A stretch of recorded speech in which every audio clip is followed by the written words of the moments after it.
Please remark the round table 5.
(8월 7일부터) 부산에서 세계 장애인 대회가 열립니다.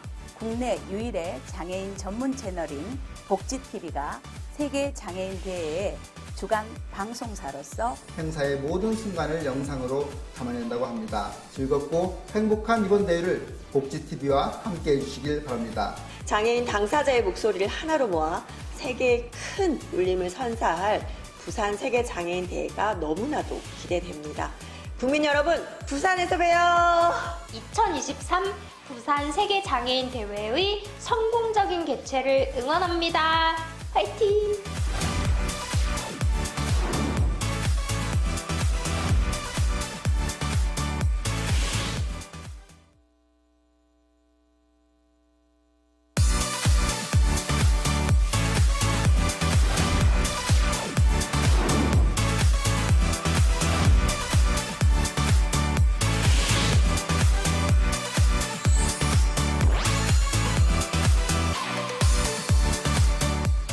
(8월 7일부터) 부산에서 세계 장애인 대회가 열립니다. 국내 유일의 장애인 전문 채널인 복지TV가 세계 장애인 대회의 주간 방송사로서 행사의 모든 순간을 영상으로 담아낸다고 합니다. 즐겁고 행복한 이번 대회를 복지TV와 함께 해주시길 바랍니다. 장애인 당사자의 목소리를 하나로 모아 세계에 큰 울림을 선사할 부산 세계장애인 대회가 너무나도 기대됩니다. 국민 여러분, 부산에서 봬요. 2023 부산 세계장애인 대회의 성공적인 개최를 응원합니다. 화이팅!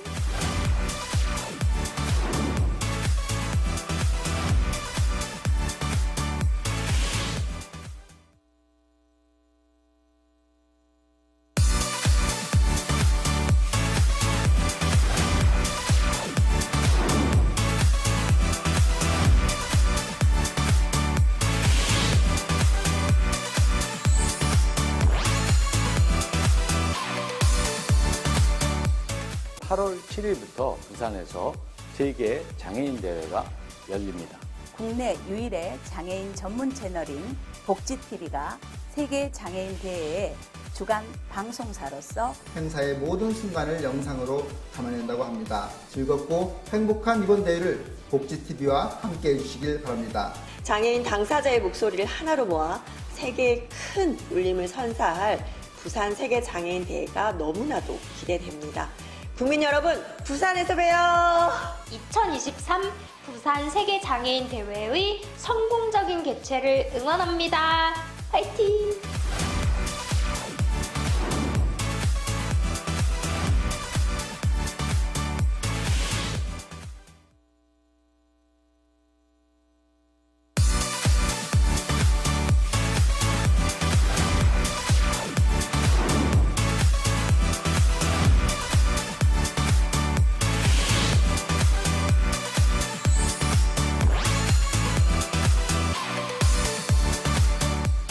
(8월 7일부터) 부산에서 세계 장애인 대회가 열립니다.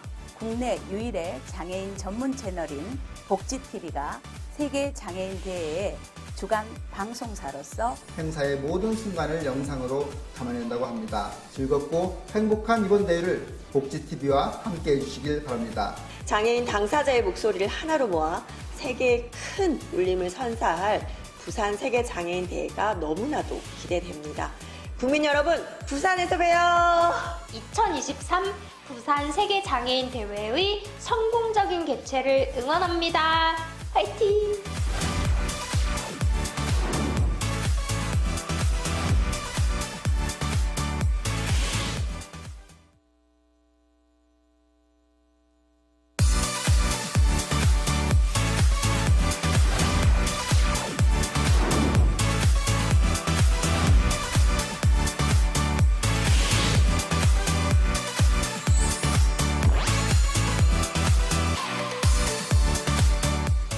(8월 7일부터) 부산에서 세계 장애인 대회가 열립니다. 국내 유일의 장애인 전문 채널인 복지TV가 세계 장애인 대회의 주간 방송사로서 행사의 모든 순간을 영상으로 담아낸다고 합니다. 즐겁고 행복한 이번 대회를 복지TV와 함께 해주시길 바랍니다. 장애인 당사자의 목소리를 하나로 모아 세계의 큰 울림을 선사할 부산 세계장애인 대회가 너무나도 기대됩니다. 국민 여러분, 부산에서 봬요! 2023 부산 세계장애인 대회의 성공적인 개최를 응원합니다. 화이팅!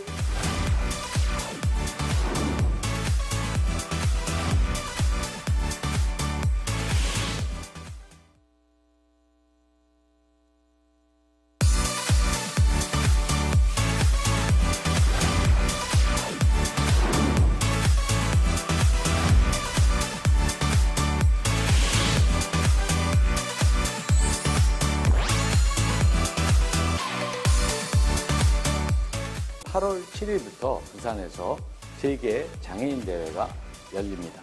국내 유일의 장애인 전문 채널인 복지TV가 세계 장애인 대회의 주간 방송사로서 행사의 모든 순간을 영상으로 담아낸다고 합니다. 즐겁고 행복한 이번 대회를 복지TV와 함께 해주시길 바랍니다. 장애인 당사자의 목소리를 하나로 모아 세계의 큰 울림을 선사할 부산 세계장애인 대회가 너무나도 기대됩니다. 국민 여러분, 부산에서 봬요! 2023 부산 세계장애인 대회의 성공적인 개최를 응원합니다. 화이팅!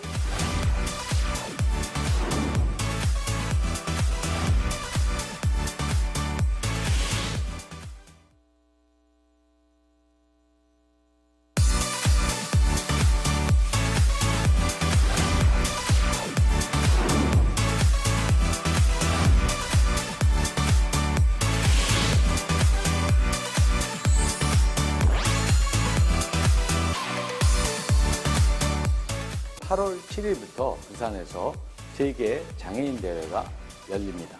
국내 유일의 장애인 전문 채널인 복지TV가 세계 장애인 대회의 주간 방송사로서 행사의 모든 순간을 영상으로 담아낸다고 합니다. 즐겁고 행복한 이번 대회를 복지TV와 함께 해주시길 바랍니다. 장애인 당사자의 목소리를 하나로 모아 세계의 큰 울림을 선사할 부산 세계장애인대회가 너무나도 기대됩니다.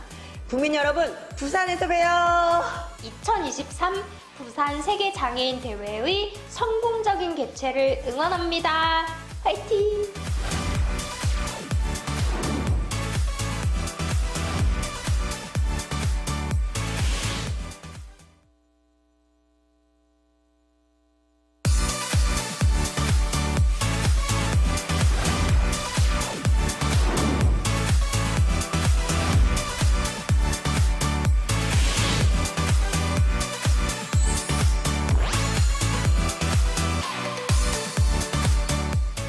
(8월 7일부터) 부산에서 세계 장애인 대회가 열립니다.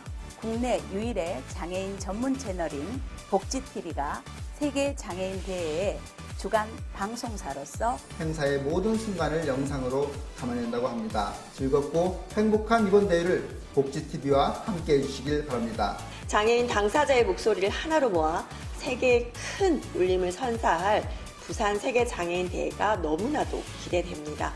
국민 여러분, 부산에서 봬요! 2023 부산 세계장애인대회의 성공적인 개최를 응원합니다. 화이팅!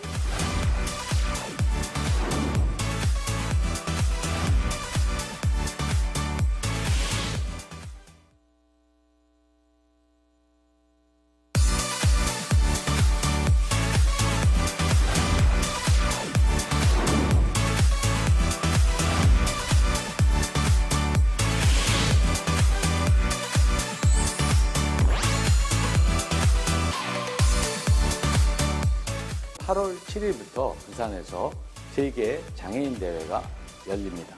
국내 유일의 장애인 전문 채널인 복지TV가 세계 장애인 대회의 주간 방송사로서 행사의 모든 순간을 영상으로 담아낸다고 합니다. 즐겁고 행복한 이번 대회를 복지TV와 함께 해주시길 바랍니다. 장애인 당사자의 목소리를 하나로 모아 세계의 큰 울림을 선사할 부산 세계장애인대회가 너무나도 기대됩니다. 국민 여러분, 부산에서 봬요! 2023 부산 세계장애인대회의 성공적인 개최를 응원합니다. 화이팅!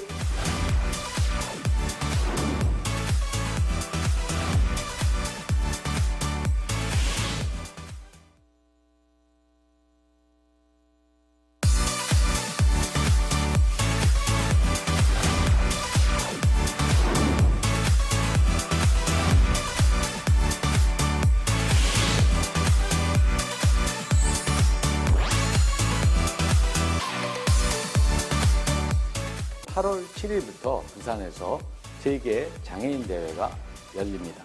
국내 유일의 장애인 전문 채널인 복지TV가 세계 장애인 대회의 주간 방송사로서 행사의 모든 순간을 영상으로 담아낸다고 합니다. 즐겁고 행복한 이번 대회를 복지TV와 함께 해주시길 바랍니다. 장애인 당사자의 목소리를 하나로 모아 세계의 큰 울림을 선사할 부산 세계장애인대회가 너무나도 기대됩니다.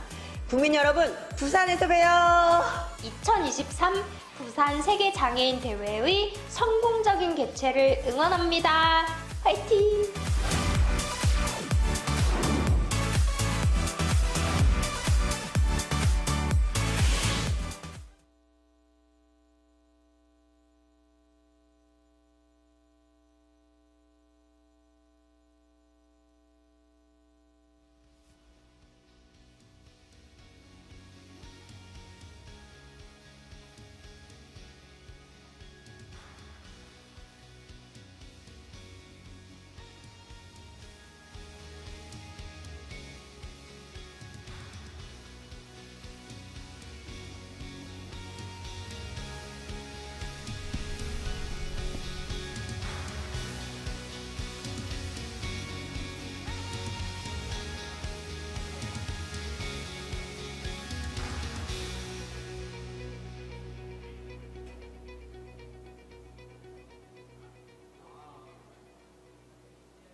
7일부터 부산에서 세계 장애인 대회가 열립니다. 국내 유일의 장애인 전문 채널인 복지TV가 세계 장애인 대회의 주간 방송사로서 행사의 모든 순간을 영상으로 담아낸다고 합니다. 즐겁고 행복한 이번 대회를 복지TV와 함께 해주시길 바랍니다. 장애인 당사자의 목소리를 하나로 모아 세계의 큰 울림을 선사할 부산 세계장애인 대회가 너무나도 기대됩니다. 국민 여러분, 부산에서 봬요! 2023 부산 세계장애인 대회의 성공적인 개최를 응원합니다. 화이팅!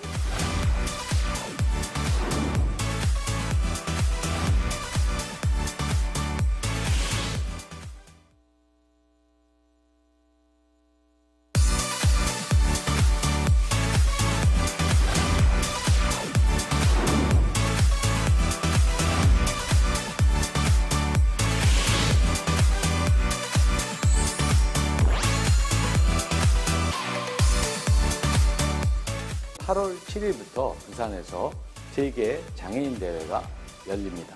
국내 유일의 장애인 전문 채널인 복지TV가 세계 장애인 대회의 주간 방송사로서 행사의 모든 순간을 영상으로 담아낸다고 합니다. 즐겁고 행복한 이번 대회를 복지TV와 함께 해주시길 바랍니다. 장애인 당사자의 목소리를 하나로 모아 세계의 큰 울림을 선사할 부산 세계장애인 대회가 너무나도 기대됩니다. 국민 여러분, 부산에서 봬요! 2023 부산 세계장애인 대회의 성공적인 개최를 응원합니다. 화이팅!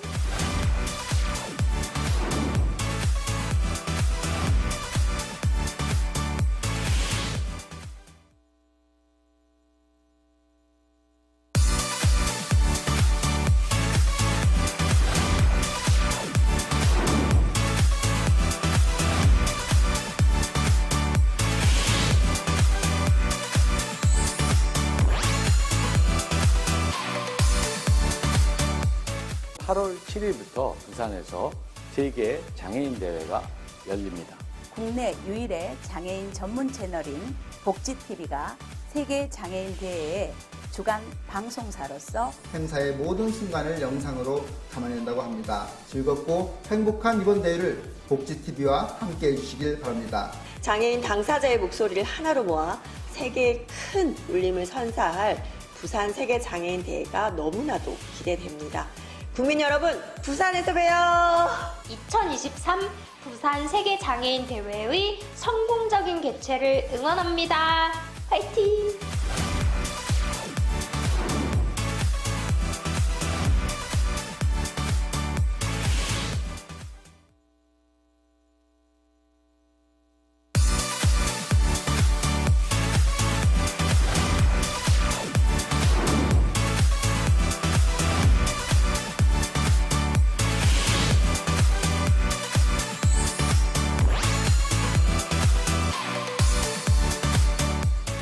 (8월 7일부터) 부산에서 세계 장애인 대회가 열립니다.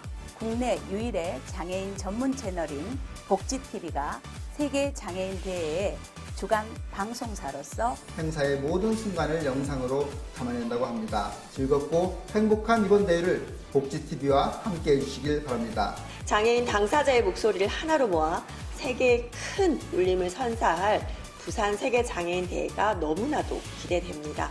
국민 여러분, 부산에서 봬요!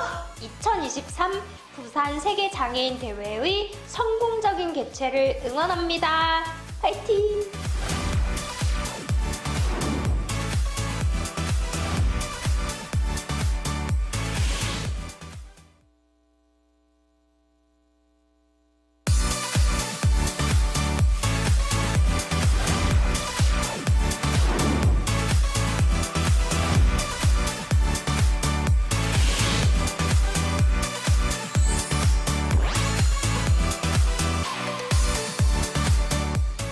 (8월 7일부터) 부산에서 세계 장애인 대회가 열립니다.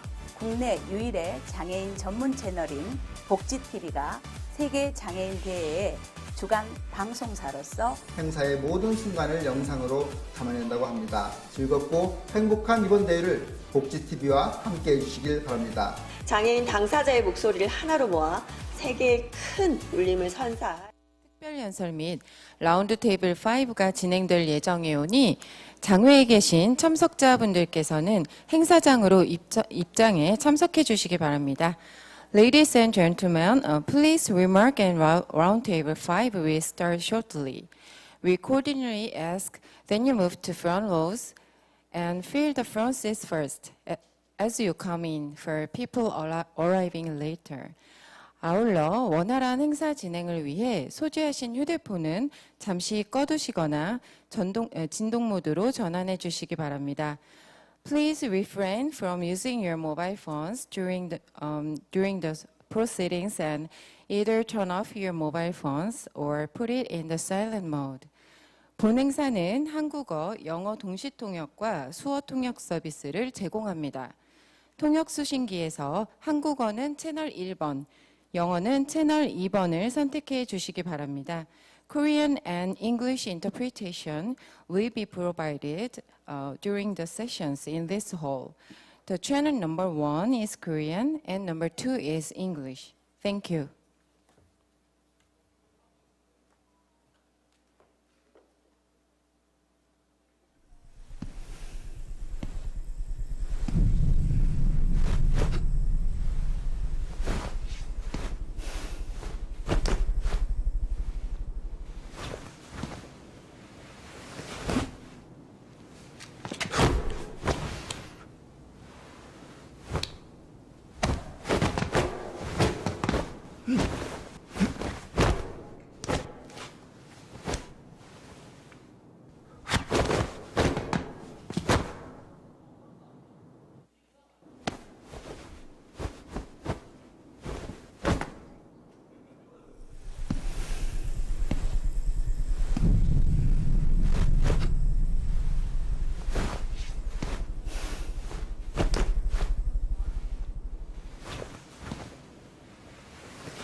네, 여러분 안녕하십니까? 전체 세션 사회를 맡은 한국장애인단체 총연맹 임선정입니다.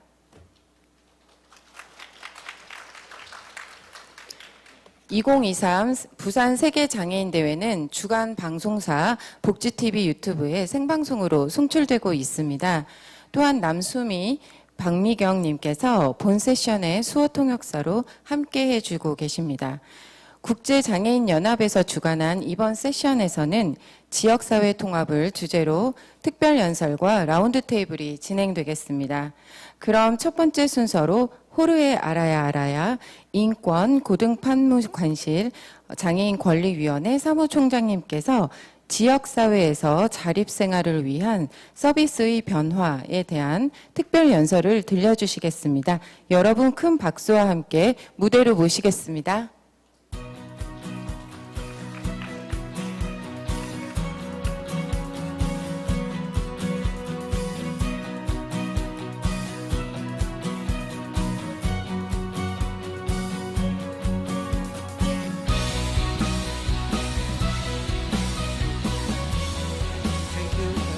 Much. I'm very pleased to be here in Busan in 2023, and I'm really thankful to the organizing committee for making it possible to all of us to share these moments, even though we have, a worrying weather, but we still are here sharing our thoughts and our experiences. So I would like to basically say a few words about community inclusion. My name is Jorge Araya. I'm the secretary of the Committee on the Rights of Persons with Disabilities. And for those of you that are probably not very well familiarized with the work of the UN I would like to mention a few words about the Committee on the Rights of Persons with Disabilities. The committee is composed by 18 member states. They meet twice a year in Geneva, in Switzerland, and they review the initial and periodic reports submitted by 187 states parties to the convention. The committee also considers individual complaints submitted by individuals alleging that their rights have been violated under the convention. And it also conducts investigations into grave or systematic violations of the convention under certain circumstances. But most importantly, for those of you that are not fully familiarized with the UN committee, it is the body established by the Convention on the Rights of Persons with Disabilities with the authority and legitimacy to interpret the convention. And with regard to community inclusion and the right to live independently and being included in the community, I invite you to check the most important pieces of jurisprudence of the committee in this regard. There are 3 of them are very important ones. The General Comment number 5 on the right to live independently and being included in the community, the guidelines of the Committee on the Right of Persons with Disabilities to Liberty and Security, and most recently, adopted in 2022, the guidelines on the institutionalization, including in emergency situations. Let's go and have a quick overview about the committee's work on the matter of community inclusion and localization of services. So first of all, we need to emphasize that the Convention establishes a right of every person with a disability to live independently and being included in the community. And this is very important. It's not just words, it's about, we're talking about rights, so the committee has emphasized that this right is enforceable. What does it mean? It means that community and support services are not dependent on the goodwill of authorities or are not limited to the design and implementation of public policies. So authorities that are in charge of decision-making should be held accountable if they fail to provide and to fulfill their obligations under Article 19 of the Convention. So what the committee has emphasized regarding community inclusion. First of all, the provision of services in institutions is not compatible with the Convention. It's completely in violation of the Convention. So I think that it's important to clarify, as the committee has done, the notion of institutions. So it's not just places, it's not about the size of places. For example, a large institution, of course we can say, yes, it is an institution, but small group homes, residence facilities in small homes they are also institutions. Institution is not defined by the number of people that are living together. So what does it matter? It matters whether or not persons with disabilities have control over their daily decisions on how they would like to live, where and with whom they would like to live. So the important criteria for checking if we are in front of an institution is that whether or not we need to ask this question, whether or not persons with disabilities have a choice and self-determination in their daily routines and lives. And of course, there is a presumption. Persons with disabilities will not have choice if they do not enjoy fully their legal capacity, both in law and in practice. And this is very important when we are talking about community inclusion. Non-discrimination as well is a key concept, that the committee have elaborated and interpreted around community inclusion. So the second point that is important to take into account is that inclusion is not integration in the community. Inclusion should respect the diversity of persons with disabilities. So community inclusion requires the provision of support, but this support is not whatever support. Should be support that is individualized to the person's requirements. And it should not be subjected to medical diagnosis, but should be based on the will and preferences of persons with disabilities. I think that's a key issue, with regard to community inclusion. I will go quickly because I think we have very distinguished panelists here that will share with you more on this issue from their living experiences. What about localization? I think the committee has also clarified in its jurisprudence the important role of local authorities as duty bearers. What does it mean? As responsible of, fulfilling obligations in the convention. And then the committee is aware that many support services are provided at the local level, including, for example, the cash transfers for persons with disabilities, the provision of housing, health services, employment, transportation, access to culture, sports, etc. So there is a key role of local authorities in order to fulfill the obligations, these duties. Of course, these duties, are bound to all state authorities at the national, provincial level, and at local authorities. And I'm pleased that the Busan metropolitan area authorities are holding this conference today because they are testifying of this, let's say, commitment to implement the convention at the local level here in Busan. So what are the challenges? Because we are talking about, let's say, a transformational agenda, and then the title of the conference is about challenges and opportunities. So what are the challenges that the committee has observed? Let's take into account that the committee has considered reports of more than 100 state parties to the convention. So the committee has a good experience in identifying challenges and opportunities. The main challenges that the committee has observed throughout more than 10 years, I can say, of activities, or even more. We are reaching 15 right now. So limited budgets for independent living, or not budget at all. So I think that's a key barrier. Limited choices and limited possibilities of persons with disabilities at the local level to choose the services they require for independent living. Limited accessibility to community services at the local level. Limited training to service providers in the rights of the convention.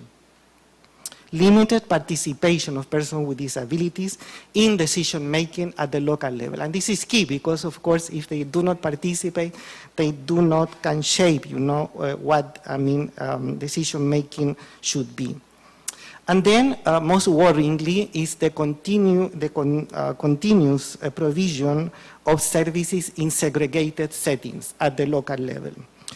I would like to mention two more barriers that, the committee has observed.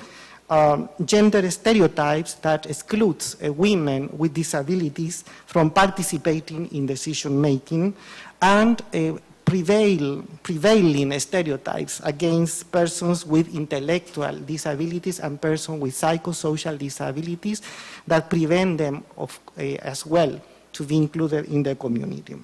So on the positive side, what the committee has observed so far, and this is based on the dialogues that the committee has had with many state parties. So what the committee has observed, and this is a positive trend, is that more local governments are now engaged in projects to transform the provision of services at the local level. For example, these projects covers a range of topics. It includes, for example, projects for enhancing accessibility to transportation, accessibility to ICTs, or information and communication technologies. Other municipalities, urban and rural, in rural areas, are establishing personal assistance projects, so people can hire themselves, and decide on which person will be their personal assistance. Equally important, we have observed so far, the committee has observed that there are, let's say, some municipalities and local authorities that have engaged in deinstitutionalization strategies in line with the convention. There are few examples, and not many, but few examples that we can mention. So, and then there are, let's say, like, this is a trend, and I think that it's important to consider restoring the dignity of persons with disabilities over their own life and praise. So this is the goal, really, to restore the dignity. And this idea will be developed later on in this conference when you will talk about the guidelines on the institutionalization. The main objective is really to restore the dignity of persons with disabilities. We have a wonderful, link between the Convention and the Sustainable Development Goals with regard to community inclusion, and it's SDG number 11 on inclusive and accessible cities. And then this has prompted, some cities, to gather and to discuss this, and this is very encouraging. And in front of the post-2030 agenda that is currently being negotiated. So opportunities is also important for increasing participation of persons with disabilities at the local and municipal level, which the committee has found only few examples of this, but this is very encouraging. And last but not least, I think that it is worthy to mention that some local authorities have also redirected their budget, for independent living, and this is something that is worthy to mention. So many local authorities are facing some budget constraints, but even though they are planning for community inclusion.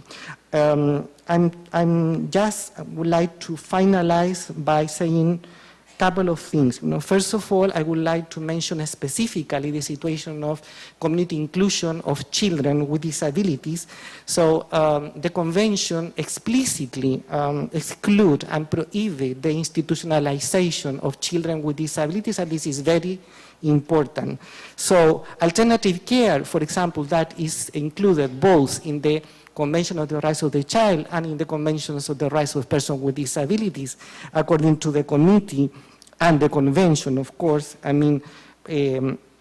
placement in family settings is a must, and then institutionalization of children with disabilities can never be considered a placement in family settings. Institutions are not family settings, according to the convention as interpreted by the committee. In concluding, so first of all, the committee, in its role of clarifying the rights enshrined in the convention, has clearly stated that any form of institutionalization is against the convention, is not compatible with the convention.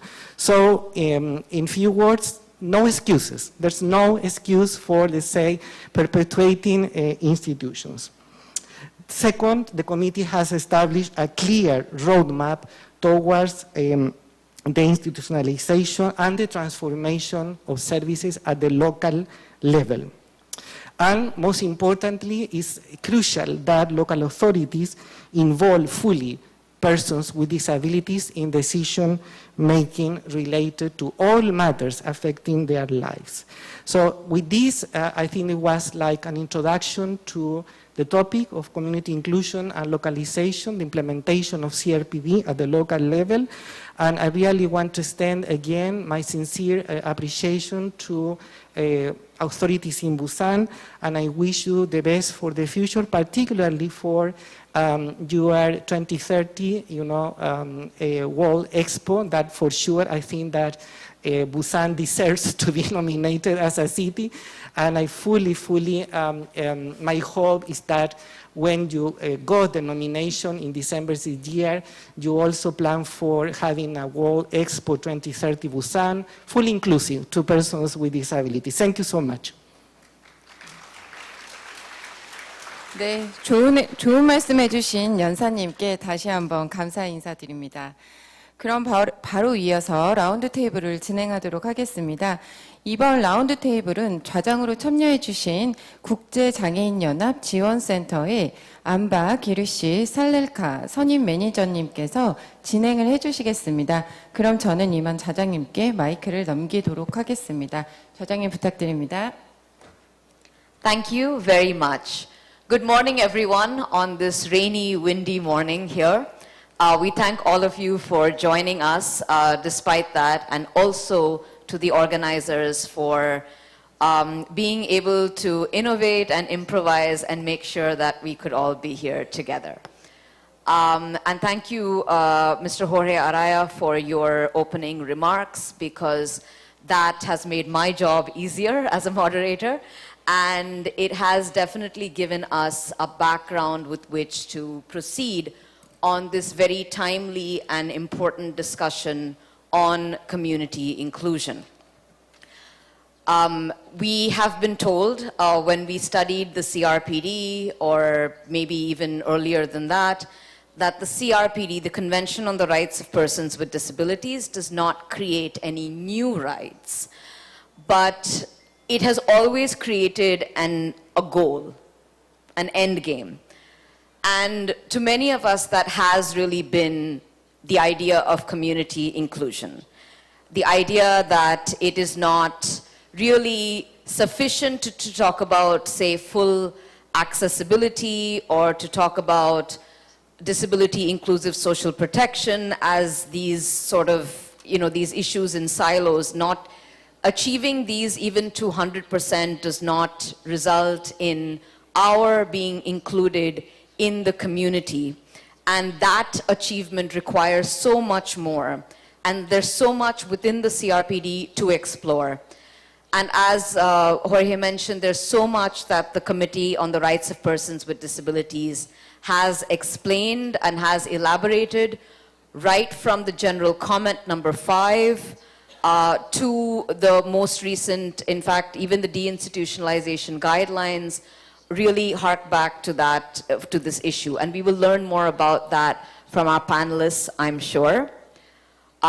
We also will, of course, make reference to thematic reports by the Office of the High Commission of Human Rights, and also of the Special Rapporteurs on the Rights of Persons with Disabilities, which have all contributed towards our common understanding and current discussions and debates around community inclusion.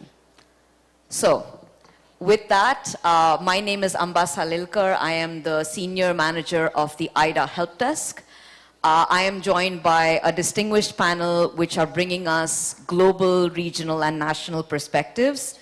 So I will begin from, I guess, my right. So I have Chia Yong from SPD Singapore. She's a member board of the advisory panel there.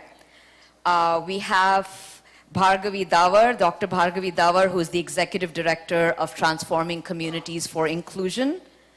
And like me, she's based in India. We also have Jaewong Byun, who is a PhD candidate from the Graduate School of Public Administration.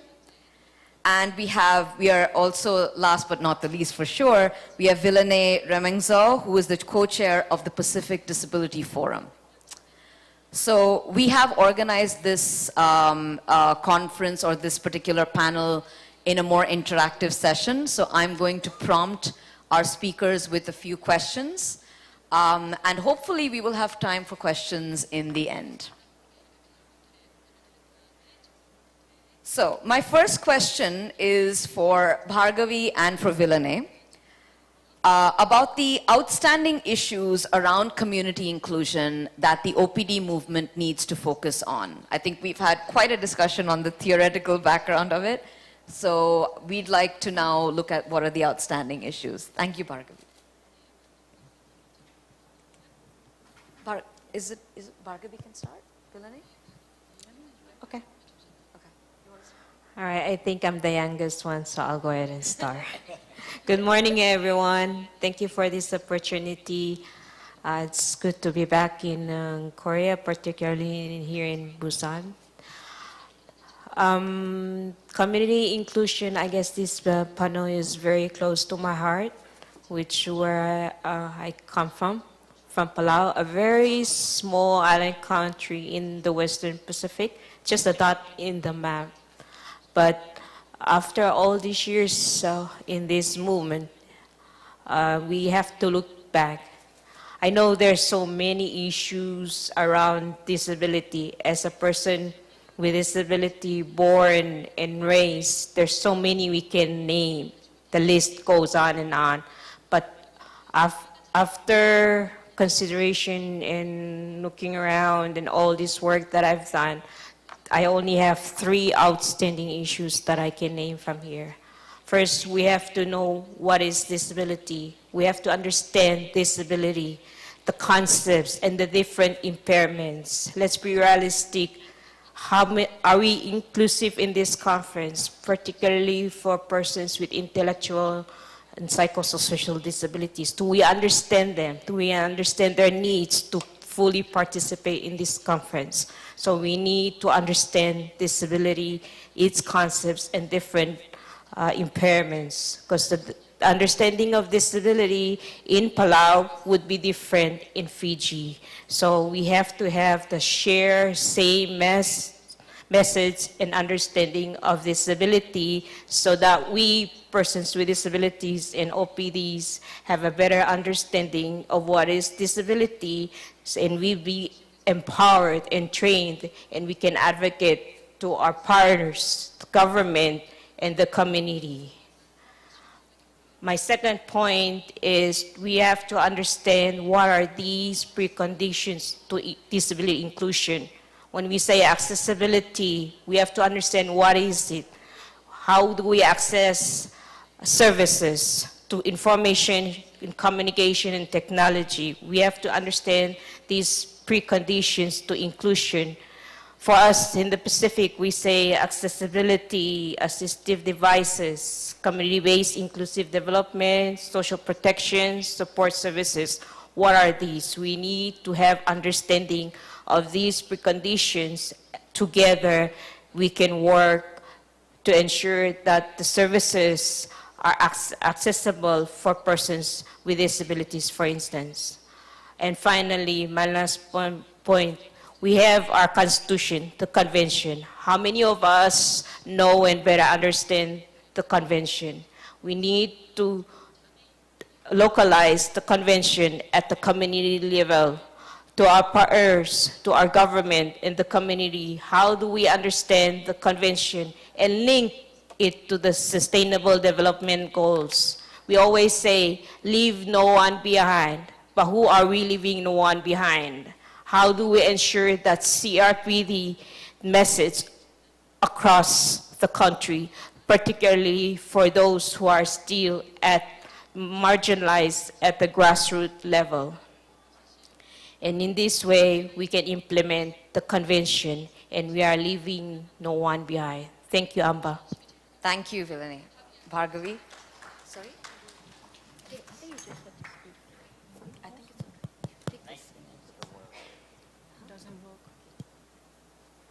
Thank you so much, Vilani and Amba. When the CRPD came in, we were very inspired by all of it, but specifically Article 19, that is living independently and being included in the community. It was a big aspiration for people like me, persons with psychosocial disabilities, that this could actually be possible in our lifetimes.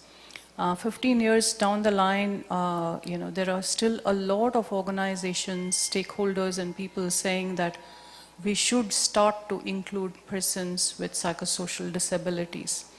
And more than 15 years later, I think that we are very near the start, and other persons with disabilities have highly evolved concepts and practices around, for example, ICT or accessibility and so on and so forth. The airports look different, the hotels look different. Things are changing very fast, but there are groups like ours, including people with mental intellectual disabilities, children with psychosocial and intellectual disabilities. We are way behind. And I think the verb that we use to include us needs to change from we should to we do it right now, because it's as urgent as that. At the concept level, I think there is, when we say persons with psychosocial disabilities, we immediately think of services. We think of mental health services, psychiatrists, psychologists, medications, all of that. We are not even thinking housing, employment, education, social protection, deinstitutionalization, and so on. And I think that narrative needs to change as well, and to start thinking about communities as communities for all families, communities for all persons with disabilities, communities for children. And so that idea of community is still to come for persons with psychosocial disabilities. Can we take a step back, stop looking at just services, and start looking at community support systems, because it is actually in the live communities where stigma, discrimination, exclusion happens. From there, people are picked up and put in another simulated environment of high control. And so if this process of lifting people up from one location, which is their natural home setting, to another kind of setting, if this can be stopped, then who are the actors who need to be in that? I have engaged with community systems for a long time outside of services. And those community actors could be the neighbors, could be extended family members. Asian regions are still very rich. Asia and the Pacific regions are still very rich in social capital. We still have access to human resources who are our near and dear people, trusted friends, people who are co-workers maybe, people who can support us. And I think these are the kind of networks that we need to mobilize in order to establish that a person is not left without any support systems when they need it at a particular point. The other point I want to make is, why is this not possible? Why is it that someone who's not a person with a psychosocial disability, does not get lifted out like this and put in another place? Why doesn't a diabetic get lifted out of their home environment and put in an institution? Why doesn't a person with cancer just get forcibly lifted out and put in another place of a simulated, aggregated setting? Why can't we bring all the cancer patients together? Why not all the diabetics together? Put them away somewhere. But this does not happen because there are support systems. Can the same kind of support systems be applied? No, because there are laws which prevent this from happening. There are laws, the mental health law is eminent in this regard. The legal incapacity laws are very, very active in many parts of the Asia-Pacific regions. So these laws do not allow persons with psychosocial disabilities, particularly women with psychosocial disabilities, to live in their natural environments. There is always a threat if you're labeled with a disease or disorder of mental illness, so to speak, then this person gets, lifted out and put somewhere else. So these laws must be abolished. They are still very much live, and they are also moving very fast through our regions. So the last point I had is about funding. Funding is still devoted to, mental health services, which are recognized even by the UN agencies. Jorge talked about it as violative of human rights. So funding needs to shift from those kinds of institutions, mental health laws, to community support services. So, and that's about it. Thank you so much, Amba. Thank you very much to both of our speakers on this first question, and they've touched upon issues that we will also be looking at later on in this quite short panel. But I would like to come to Ms. Yong, and I would like to, we did mention a bit, Vilane mentioned about understanding of disability, and she touched upon underrepresented groups. Bhargavi, of course, elaborated that. But from your experience, looking at building a common cross-disability understanding of a community inclusion, what do you think that would take? What would that look like? Thank you. Thank you, and once again, good morning, everyone. I should say that in Korean, 안녕하십니까. I'm very happy to be here, Young. I'm a wheelchair user. I have short platinum hair. If you came yesterday, my hair hasn't grown any longer. Today, I'm wearing a white dress with a light beige jacket. I'd like to, before I start, say that today is Singapore's National Day. I'd like all of you to join me to wish Singapore, thank you, to wish Singapore prosperity, a wise government, a compassionate people, so that we do not leave anyone behind. Thank you. Now, if I now come to Amba's question, I think I shared yesterday about a couple of points which I thought I would like to just very quickly reprise so that we have the context of what I'm sharing today. I think first of all, in Singapore, we have a good, healthy, collaborative relationship between NPOs as well as the government. That has enabled NPOs to feed information, data, and suggestions to government for policy making. National committees such as the Enabling Master Plan, Steering Committee, the Building Code Accessibility Review Committee, the Accessibility Network Committees, and so on. Special needs committees have representation from the disability sector as well as government sectors. Also, Singapore takes a holistic approach to disability. We take a person-centered approach so that the challenges faced by persons with disabilities are hopefully not viewed in isolation. In addition, all of these have now, since 2007, led us to have various iterations of the national roadmap for disability management and solutions, co-solutioning in Singapore. We're in our fourth iteration right now, EM 2030. So very quickly, in Singapore, we do not, we use institutionalization as a last resort. There is encouragement to live within the community, and there is assistance. So, for example, in Singapore, we have a very large proportion of families that employ foreign migrant workers to work in our homes as caregivers. The government levies a tax of $300 every month for the employment of foreign migrant workers. And if you have more than one, the subsequent workers, additional workers, for subsequent additional workers, you pay $450 a month. But if there is someone with a disability or a family with young children or with elderly people, the tax or levy is $60 a month. And this is regardless of the income. In addition, there are also, for families that require more financial assistance, home caregiving grants at like $400 a month.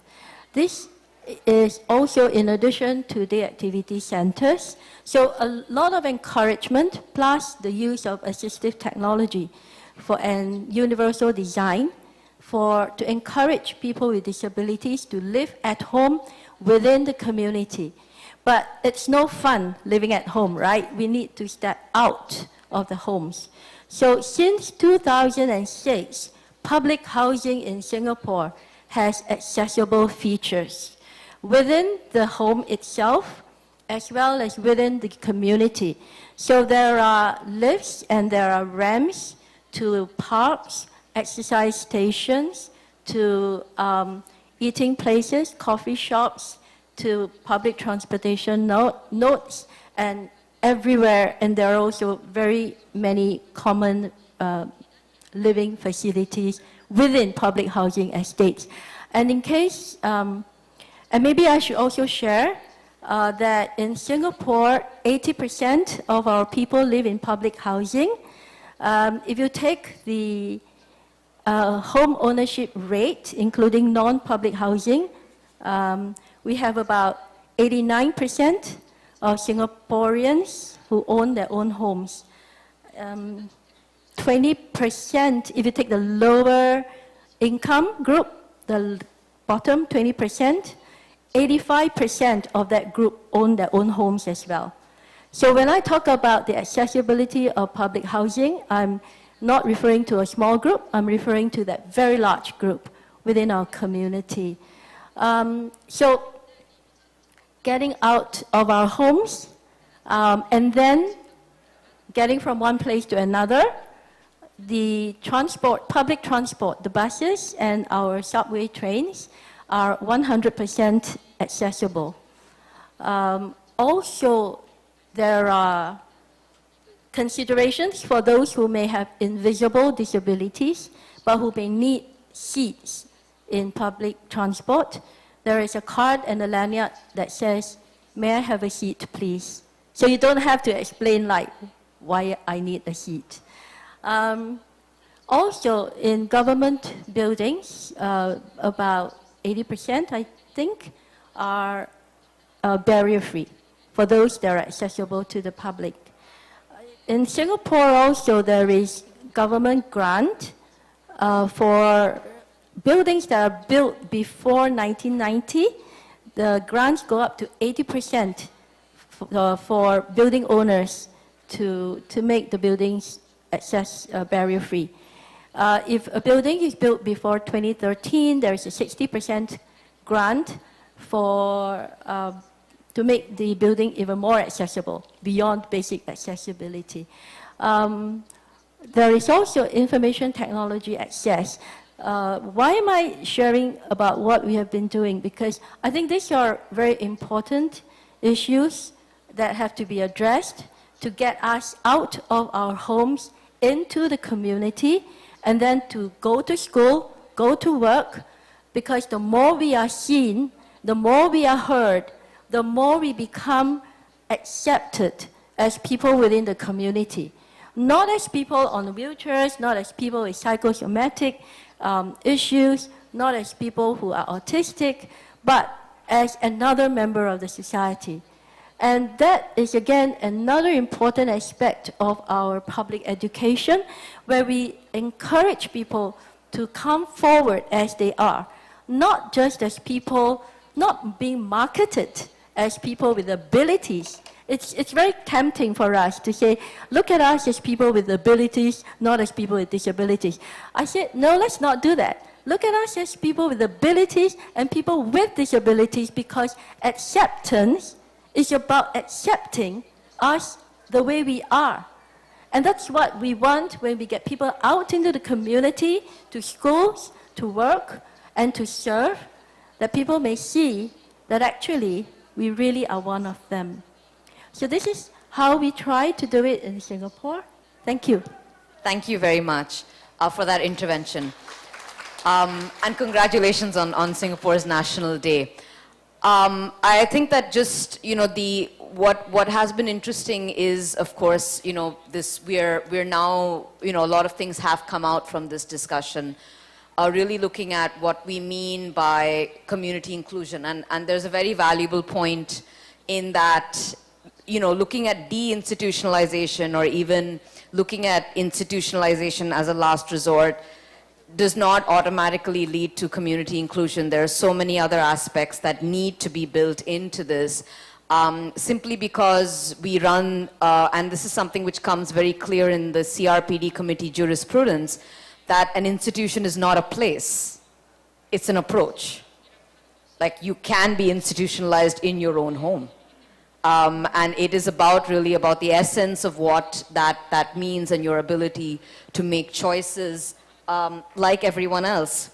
And I think that comes to our next question about what community inclusion practice looks like. I'm going to hand over to Yewon first because this is his first question. And just to recall to speakers that we'd like for this session maybe about 3 minutes, 4 minutes tops for your responses. Thank you, Yewon. The floor is yours. Thank you. Okay. Hello. Yeah, my name is Jaewon, and I was a policy director in SADD, which is a progressive, disability advocacy group based in Seoul. And today, I'm very happy to share my idea. And about the institutionalization is very hot issue. What I mean is that, okay, let's make it clear. Under the Article 19, UN CRPD, we can understand the concept of the deinstitutionalization is as a divided 2 columns. The first column is like a getting out from the institutional setting, person with disabilities. And also the second column, we can think about it, how can you make the setting up, the environment, and the local community? Okay, so the first column, I mean the getting out, yeah, it is like, you know, there in the society, there are lots of interest groups, people like honor of institutional setting, especially in South Korea context. The ownership is authorized by the religion context and also the social welfare services. But, you know, in contrast, people with disability and also the group with the advocacy, they don't like live the settling up the institutional setting. So we have less of the political conflict currently. But the government does not want to negotiate with the environment, so which is very hard hurdle to follow the implementation of the UN CRPD Article number 19 about the first, what I said, getting out from the institutional setting. And the second one is that how can you make the setting up the friendly environment in the local community? Well, I want to share with the concept divided to two specific concepts. The first one is the accessibility. What I mean is that like mobility issue, as like other speakers said, is like not only just the public transportation, but also the car, and also sometimes public housing is the matter of the accessibility, because we know that it is very matter for the people with disability to get without any difficulty to go inside or the take out from the places. But very free environment in South Korea we have not that much yet. You can see some ramps in the public transportation stations and also like a hotel, but not at the very private side, like house or schools or like a workplace. We have further way to go. So that's because I think the government have got the willingness to settling up the barrier-free environment for everyone, and also they have to get the desirability to secure the human rights and also the disability rights. Because as I heard the concept of the dignity in the keynote speech, you know, the main point of the dignity is about the incommensurability. What I mean is that disability rights and the people with disability cannot be measured by just the amount of the budgeting. We people, we human, we have the right to go anywhere, to live any place, to love, to work, to educate. So budgeting is not that the first measure for securing the rights. So that's why I think in spite of the difficulty of the budgeting in government side, but we have to think about the incommensurability of the dignity in the human rights. And the civil side, we also have two mindsets. The first mindset is about the subjectivity. What I mean is that, you know, some people with disability have difficulty to be proud of their being because of their handicap or because of their identity. But we have to get being proud of by ourselves as a subject on the society. And also we have another mindset, which is the solidarity for suffering other people. You know, in South Korea, we have 25 million people in South Korea have disability. So that means that it is not that small size, it is quite a large, but the solidarity between people with disability is not that big. So that's why just only few of NGO or NPO getting struggle or getting modeling through with the government. But ordinary citizens, not only for the people with disability, but also the people with no disability, have to get the solidarity mind for suffering others. This is the way of the institutionalization. Okay, so let's make it clear. Getting out from the institutional setting, government have a mind to negotiate the political conflict, and also setting up the local community-friendly environment. Government have the willingness and desirability to understand the incommensurability of the dignity in human being. And also civil side, citizens have their subjectivity and solidarity to keep the protect and other people and also for me. Thank you. Thank you, Jaewon. I think it was a really important point that was raised, that it's not enough to just look at data like budget allocations. It doesn't necessarily mean that that automatically leads to community inclusion. And I think one of the questions that is currently being looked at is looking at indicators, like what are the indicators that we have or we should use for community inclusion for all persons with disabilities. Thank you. Bhargavi, the floor is yours. Thank you so much, Jaewon and Amba. Well, I take off from the point that Amba was making, that deinstitutionalization will not automatically lead to community inclusion. And also Jaewon's point that governments need to invest in extensive preparation of communities for inclusion. For us in TCI, community inclusion is the much broader strategy, inclusive of Article 19, but also all articles of the CRPD, under which we can fix also deinstitutionalization. It was wonderful to hear from Yong that Singapore has all kinds of services for persons with disabilities, including within the home, so that isolation does not result for persons with disabilities.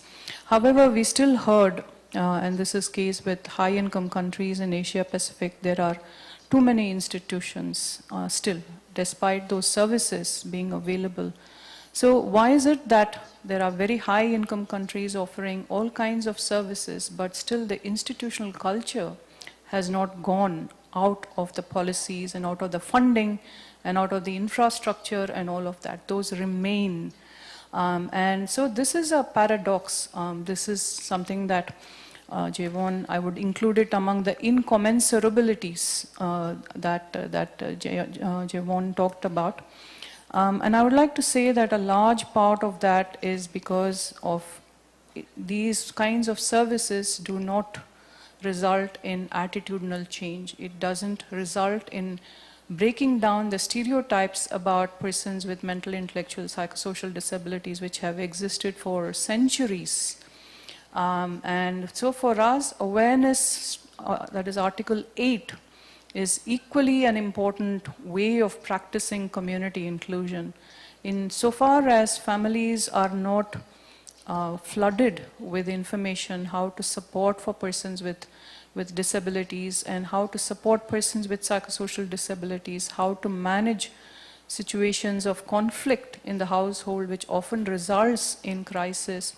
And unless the other stakeholders at the community level are not sufficiently informed about persons with psychosocial disabilities being persons with disabilities, recognizing that disability status, the dignity, respect, and autonomy of persons with disabilities. So for us, Article 8, that is on awareness raising, is a key strategy to reach out to communities and ensure that people stay in their natural homes and are not institutionalized. I would like to just share a few examples to benefit other speakers and maybe some questions from the floor. That there are many strategies that I have come across in the Asia Pacific region as people try to establish community inclusion services for persons with psychosocial disabilities. So the naming of the service is not about community mental health services, but it's about community inclusion services. Under these, they do many things. For example, there are empathy conferences that people do where people sit and share their stories in the community level, and people are inspired by each other's stories, their adversities that they have gone through, the resilience that they have built up, and all of that. So this is one very powerful activity that people do. There's another one to bring, it's not just about persons with disabilities, it's also about the family members and other stakeholders in the community. So they do something called corner meetings where people gather together in common areas and start talking about supporting persons with disabilities, or what is the disability experience like, and so on and so forth. So to bring disability experience closer to home in terms of day-to-day communications and building support for them. So this is another kind of activity that they do. There are a number of specific psychosocial skills that we are able to offer in our communities. Part of it is peer support, but another part is support during crisis. And a number of strategies can be evolved for persons. We consider crisis to be a crisis in the ecosystem, not crisis in the individual. So in this scenario, we provide a number of supports to families and to persons, including just befriending support, ensuring that the persons and the family members have enough food and fluids to eat and drink, support with cash vouchers, where we provide support with befriending the person and just being in silence with them. We provide any other support systems that they may ask for, and including just walking the person, if that's what they want. Some people say, I want to just wander in my community, and so the staff, the field staff do go around, with them, saying that this is the kind of support that they need. So support as required. So when we talk about supported decision making, and this would be my last really point here, that yes, supported decision making sounds like a legal issue. It is a legal issue, and the legal pathways need to be cleared for making this a possibility in communities. But a lot of supported decision making happens at the community level, at the family level, in terms of informal networks and support systems. So how to allow those kind of support systems to flourish? This is something also that there has been a lot of experimentation on with good amount of success. So thank you so much, Amba. Thank you very much, Bhargavi. My next question is to Vilane Jaewon and Ms. Yong Yong. on the issue of mobilization of key stakeholders on community inclusion. I think throughout the presentations today, we've learned a lot about we've heard a lot about how there are so many stakeholders involved in this process to achieve community inclusion. Our colleagues have told us about housing, our colleagues have told us about transport, social protection, supported decision making, but even just building and understanding. So I will begin with Vilane, if that's all right, on how, from your experiences in the Pacific, how do you foresee the best way to mobilize key stakeholders on community inclusion? Thank you. Thank you, Amba. First, let me say, we have to identify the champion to walk the talk. We need to have that consistent champion to ensure that your goals and priorities are achieved. In my experience back home in Palau, as you say, for me as myself who have worked hard tirelessly in the country to ensure that disability inclusion is spread across the country, we have this working group or a committee called Community-Based Inclusive Development. That was our goal. So we identify our key stakeholders. But first, identifying the stakeholders, we need to understand the community, what we need, what is our end goal. And then we'll identify our key stakeholders, and we share the responsibilities. So each agency is coming from the government, from the private sectors, academia, churches, and so forth. They all know their responsibilities. And then we set the priorities and how to achieve those priorities.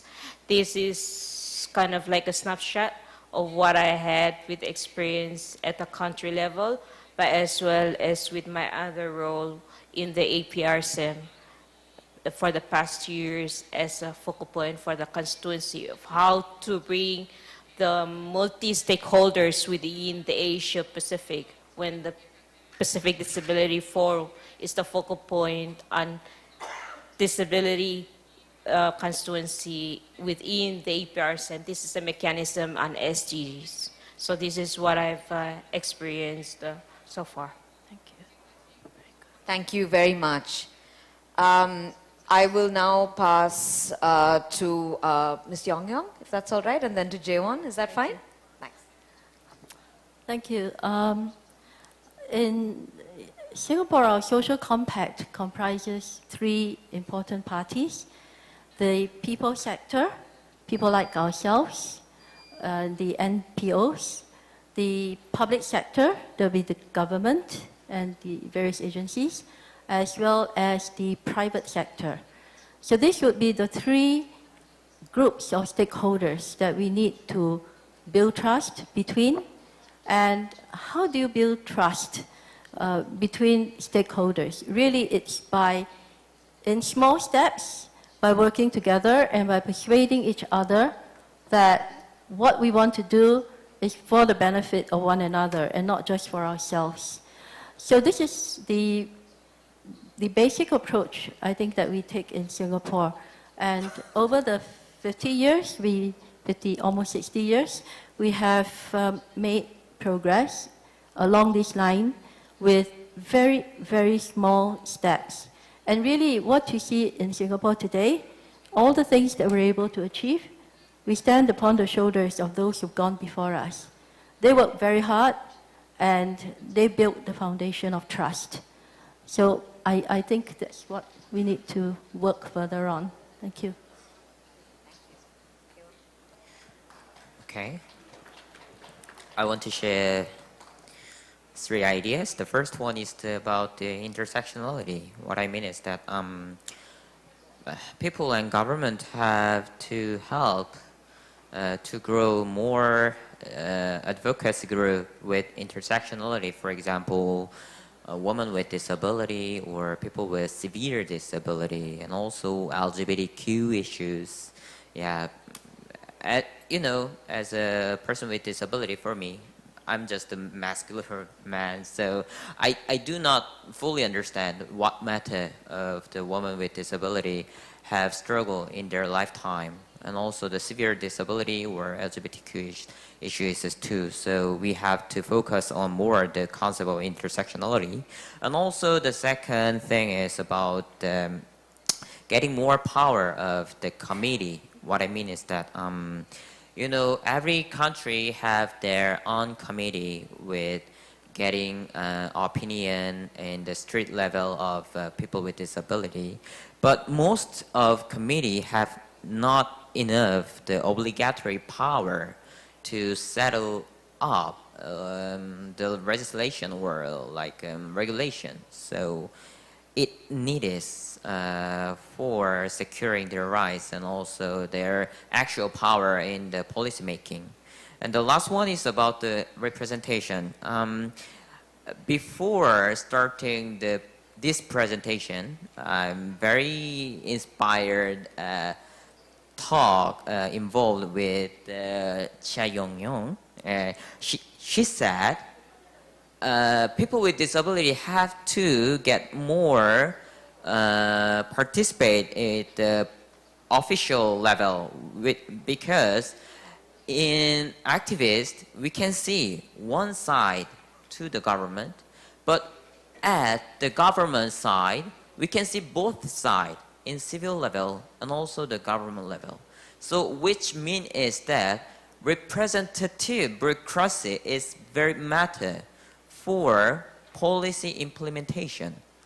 And also DSO, I mean the Disability Social Organization, is matter to educate, to see both sides, to be professional skills.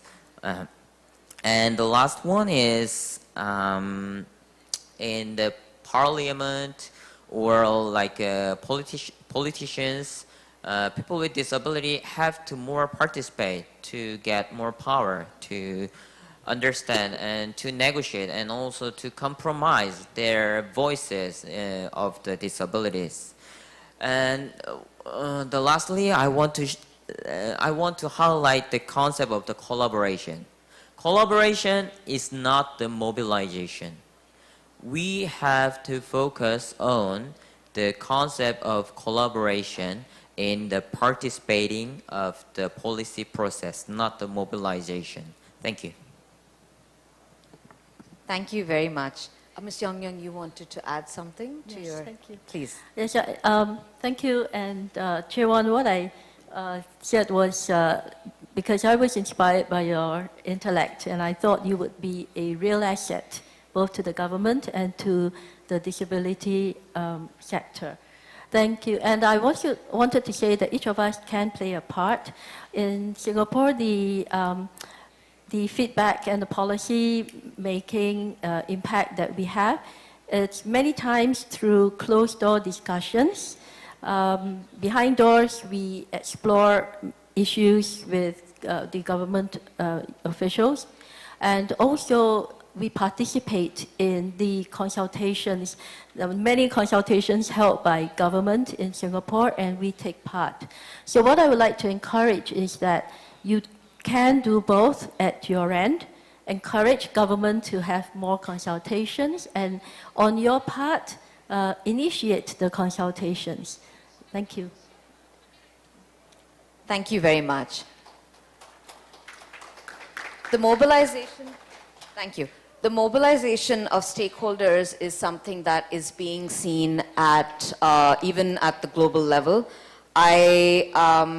Because we do have some time for questions, but just before that, just to draw everyone's attention to the fact that the, community inclusion is, like our colleagues mentioned, like our keynote speaker mentioned, is very integral to the Agenda 2030. It is as integral to the CRPD implementation as it is to the Agenda 2030. And there are emerging partnerships like the Community 2030 partnership that is looking at, the mobilization of stakeholders and other aspects on which community inclusion, can be achieved, and how best to work on that given the different contexts in which we live. From the presentations that we've heard, we've understood, I think, that community inclusion is so different, or the barriers, or what is sought to be achieved is quite different in all of the contexts, even across Asia Pacific. But this, I suppose, is one of those, it could be an entire conference on community inclusion, and we hope that that occasion comes quite soon. We do have about a few minutes for questions from the floor. I think we can take 2 or 3 questions. I will prioritize questions over comments. I know that there are people on the floor who have a vast experience, but in case anybody would like any more information or have any questions for the panelists, that's what we would give priorities to.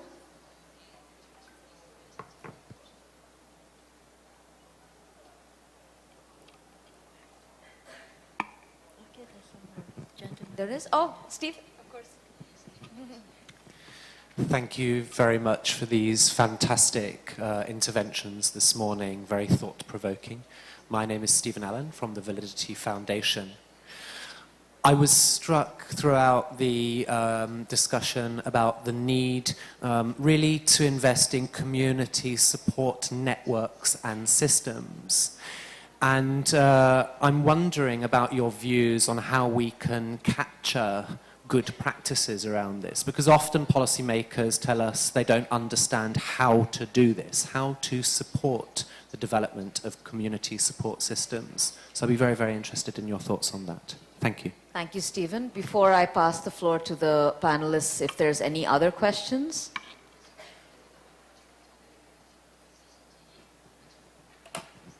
Okay, I think that's quite, okay, please go ahead.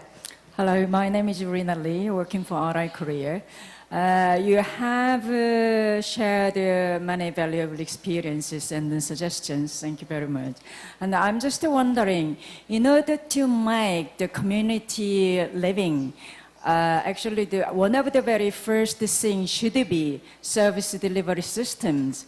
I mean, each country has probably different the implementing mechanism, but in our country, if local authority provides many services for people with a disability, then it would be quite easier for any local authority to identify what's the needs of persons with disabilities and what services could be further developed.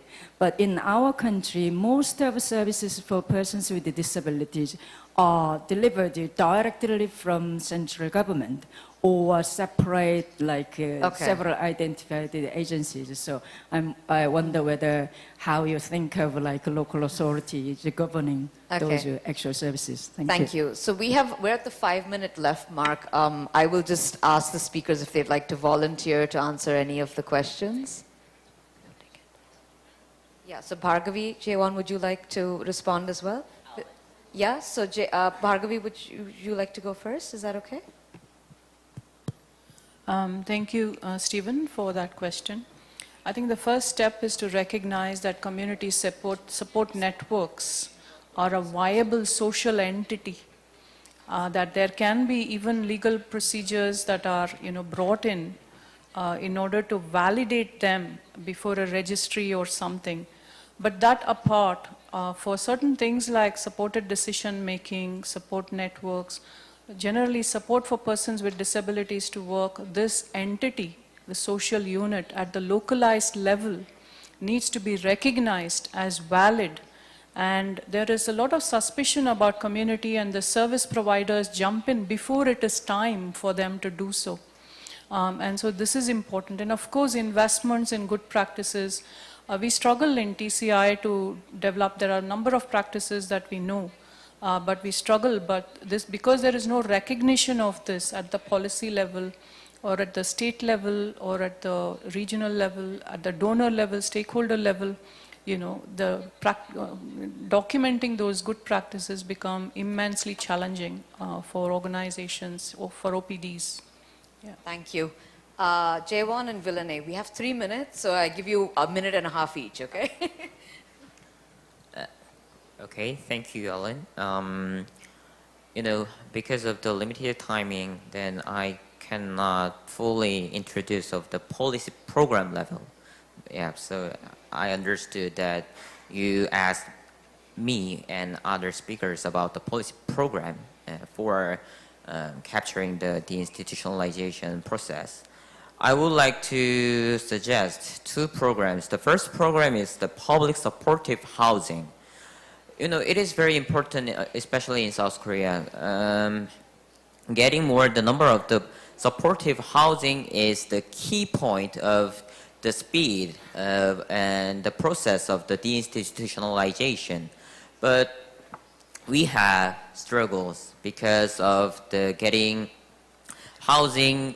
It needs the government's help because private housing is the rental prices is quite high, so the government have to support their people with disabilities, citizens, to get more public supportive housing and also get more, introduce more programs to the caregivers and also the supporters to help their service to the people with disabilities. And also the second policy program is about the public job, which is that, people with severe disability have, after the institutionalization, they struggles 2 points.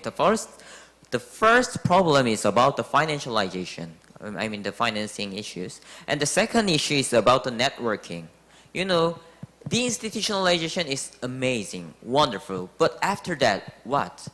They do not have any chance to meet the other peoples because they do not educate, they do not get the chance of the education or getting a job. So networking and the financing, the resolution is about the public job. So in terms of the South Korea context, we introduced the public jobs for severe disabilities under the UN CRPD following.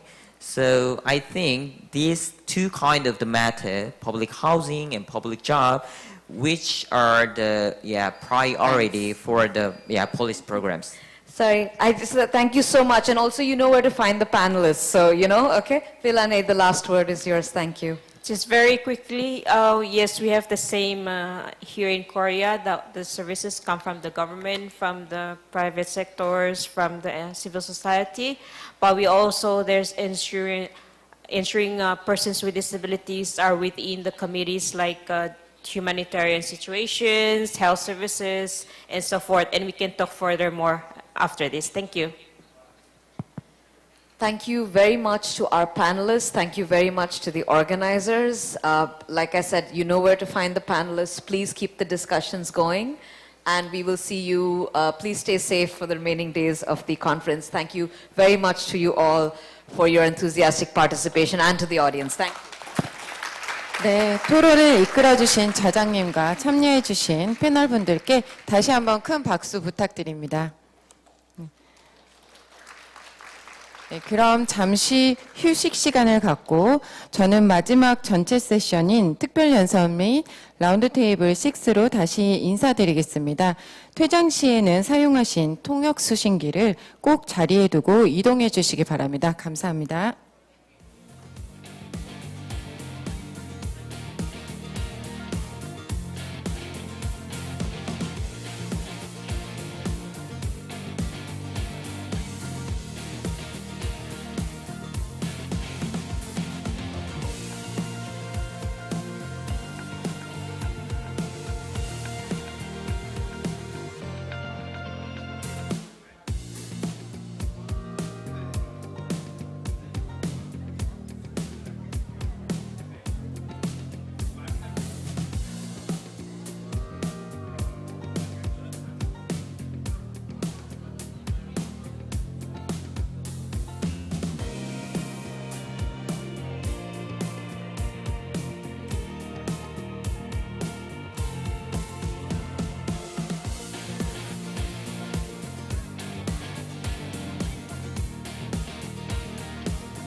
8월 7일부터 부산에서 제2개 장애인대회가 열립니다.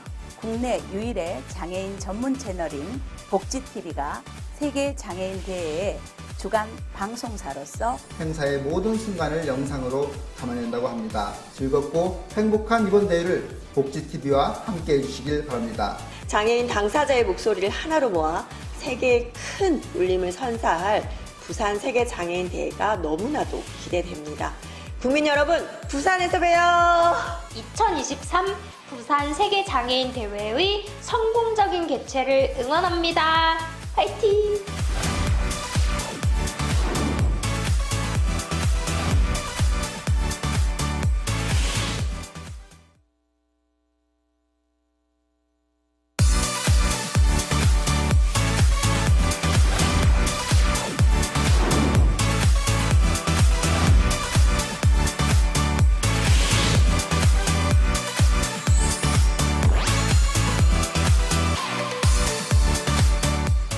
(8월 7일부터) 부산에서 제2개 장애인대회가 열립니다.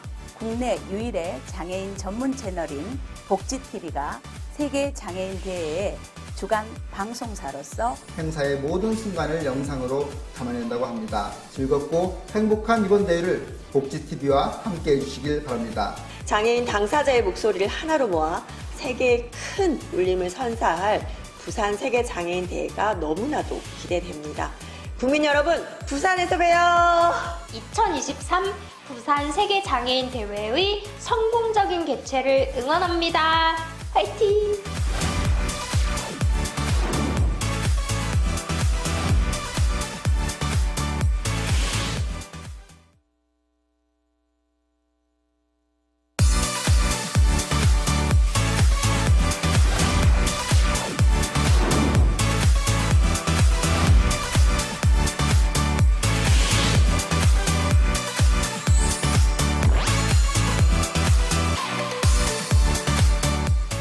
(8월 7일부터) 부산에서 제2개 장애인대회가 열립니다. 국내 유일의 장애인 전문 채널인 복지TV가 세계 장애인 대회에 주간 방송사로서 행사의 모든 순간을 영상으로 담아낸다고 합니다. 즐겁고 행복한 이번 대회를 복지TV와 함께 해주시길 바랍니다. 장애인 당사자의 목소리를 하나로 모아 세계의 큰 울림을 선사할 부산 세계장애인 대회가 너무나도 기대됩니다. 국민 여러분, 부산에서 봬요! 2023 부산 세계장애인 대회의 성공적인 개최를 응원합니다. 화이팅!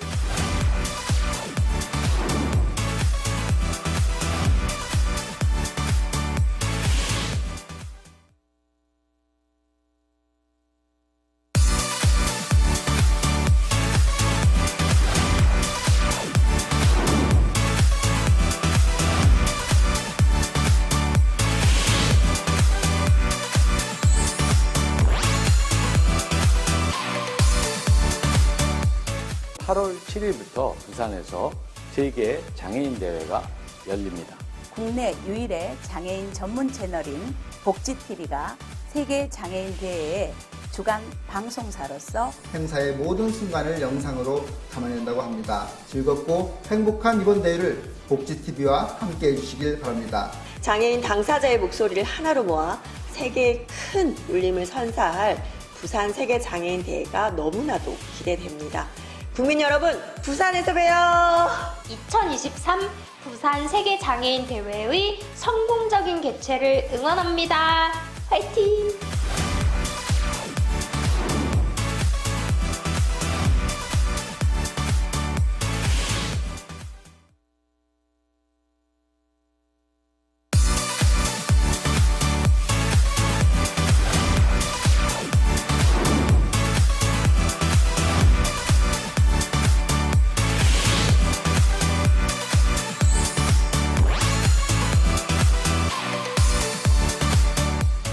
(8월 7일부터) 부산에서 제2개 장애인대회가 열립니다.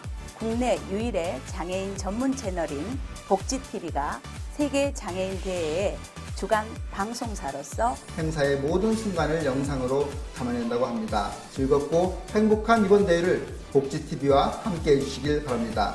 장애인 당사자의 목소리를 하나로 모아 세계의 큰 울림을 선사할 부산 세계장애인대회가 너무나도 기대됩니다. 국민 여러분, 부산에서 봬요! 2023 부산 세계장애인대회의 성공적인 개최를 응원합니다. 화이팅!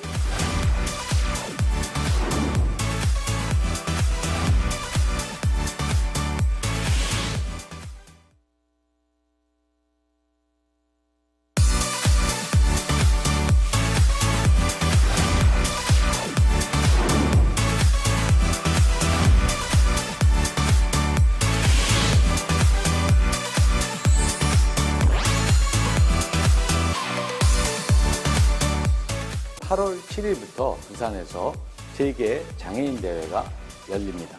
국내 유일의 장애인 전문 채널인 복지TV가 세계 장애인 대회의 주간 방송사로서 행사의 모든 순간을 영상으로 담아낸다고 합니다. 즐겁고 행복한 이번 대회를 복지TV와 함께 해주시길 바랍니다.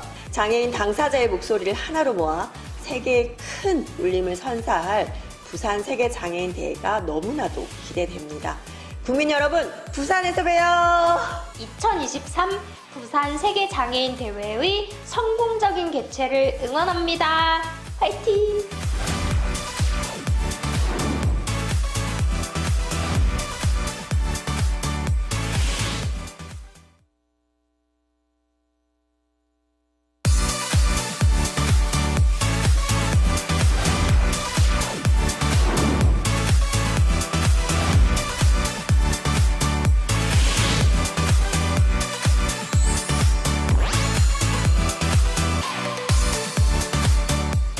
(8월 7일부터) 부산에서 제2개 장애인대회가 열립니다. 국내 유일의 장애인 전문 채널인 복지TV가 세계 장애인 대회의 주간 방송사로서 행사의 모든 순간을 영상으로 담아낸다고 합니다. 즐겁고 행복한 이번 대회를 복지TV와 함께 해주시길 바랍니다. 장애인 당사자의 목소리를 하나로 모아 세계의 큰 울림을 선사할 부산 세계장애인대회가 너무나도 기대됩니다. 국민 여러분, 부산에서 봬요! 2023 부산 세계장애인대회의 성공적인 개최를 응원합니다. 화이팅!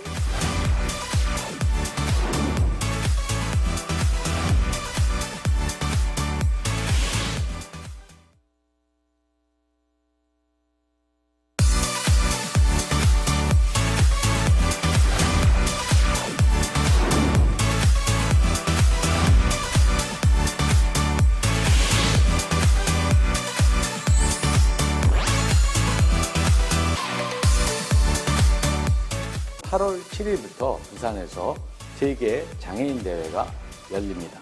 국내 유일의 장애인 전문 채널인 복지TV가 세계 장애인 대회의 주간 방송사로서 행사의 모든 순간을 영상으로 담아낸다고 합니다. 즐겁고 행복한 이번 대회를 복지TV와 함께 해주시길 바랍니다.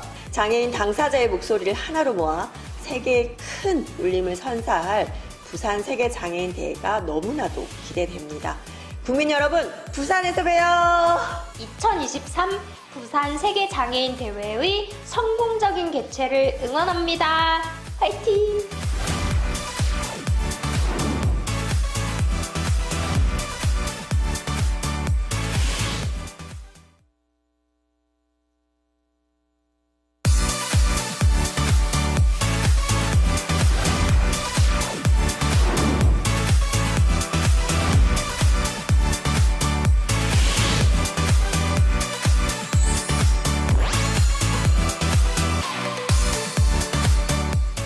(8월 7일부터) 부산에서 제2개 장애인대회가 열립니다. 국내 유일의 장애인 전문 채널인 복지TV가 세계 장애인 대회의 주간 방송사로서 행사의 모든 순간을 영상으로 담아낸다고 합니다. 즐겁고 행복한 이번 대회를 복지TV와 함께 해주시길 바랍니다. 장애인 당사자의 목소리를 하나로 모아 세계의 큰 울림을 선사할 부산 세계장애인대회가 너무나도 기대됩니다. 국민 여러분, 부산에서 봬요! 2023 부산 세계장애인대회의 성공적인 개최를 응원합니다. 화이팅!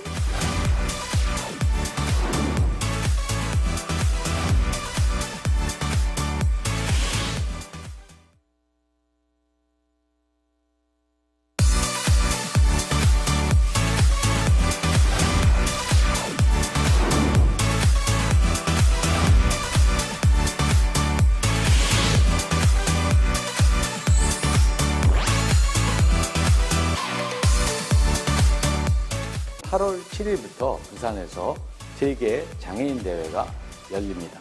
국내 유일의 장애인 전문 채널인 복지TV가 세계 장애인 대회의 주간 방송사로서 행사의 모든 순간을 영상으로 담아낸다고 합니다. 즐겁고 행복한 이번 대회를 복지TV와 함께 해주시길 바랍니다. 장애인 당사자의 목소리를 하나로 모아 세계의 큰 울림을 선사할 부산 세계장애인 대회가 너무나도 기대됩니다.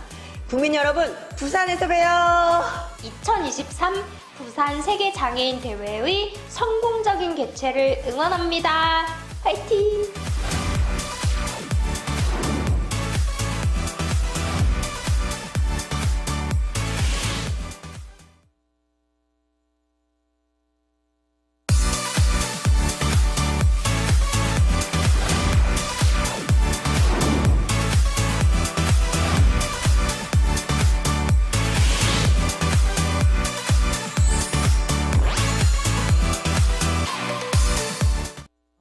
통역과 수어 통역 서비스를 제공합니다. 통역 수신기에서 한국어는 채널 1번, 영어는 채널 2번을 선택해 주시기 바랍니다. Korean and English interpretation will be provided during the sessions.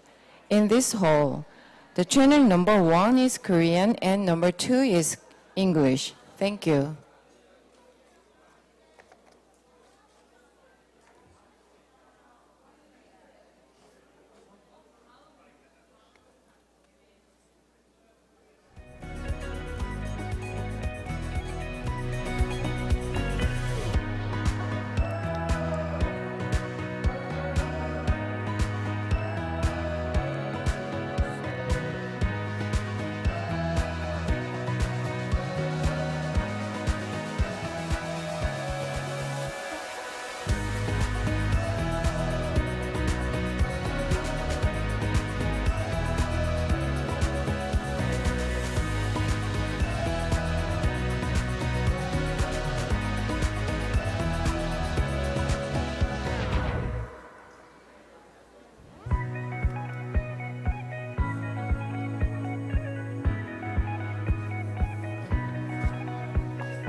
네, 2023 부산 세계장애인 대회의 특별연설 및 라운드 테이블 6가 진행될 예정이오니 장외에 계신 참석자분들께서는 행사장으로 입장하시어 착석해 주시기 바랍니다. Ladies and gentlemen, special remark and round table 6 will start shortly. We cordially ask that you move to front rows and fill the front seats first as you come in for people arriving later.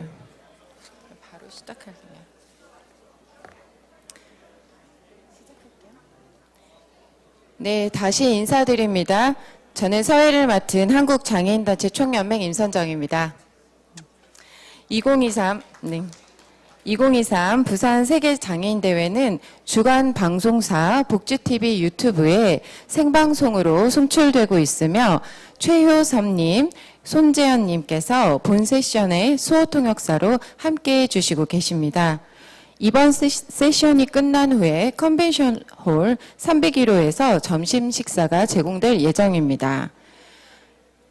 한국장애인개발원에서 주관한 이번 세션에서는 아태장애인 10년에 대한 특별연설과 라운드 테이블이 진행되겠습니다.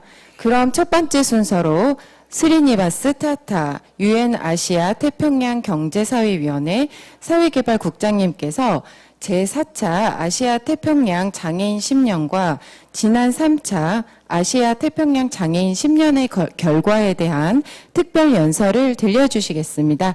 여러분 큰 박수와 함께 무대로 모시겠습니다.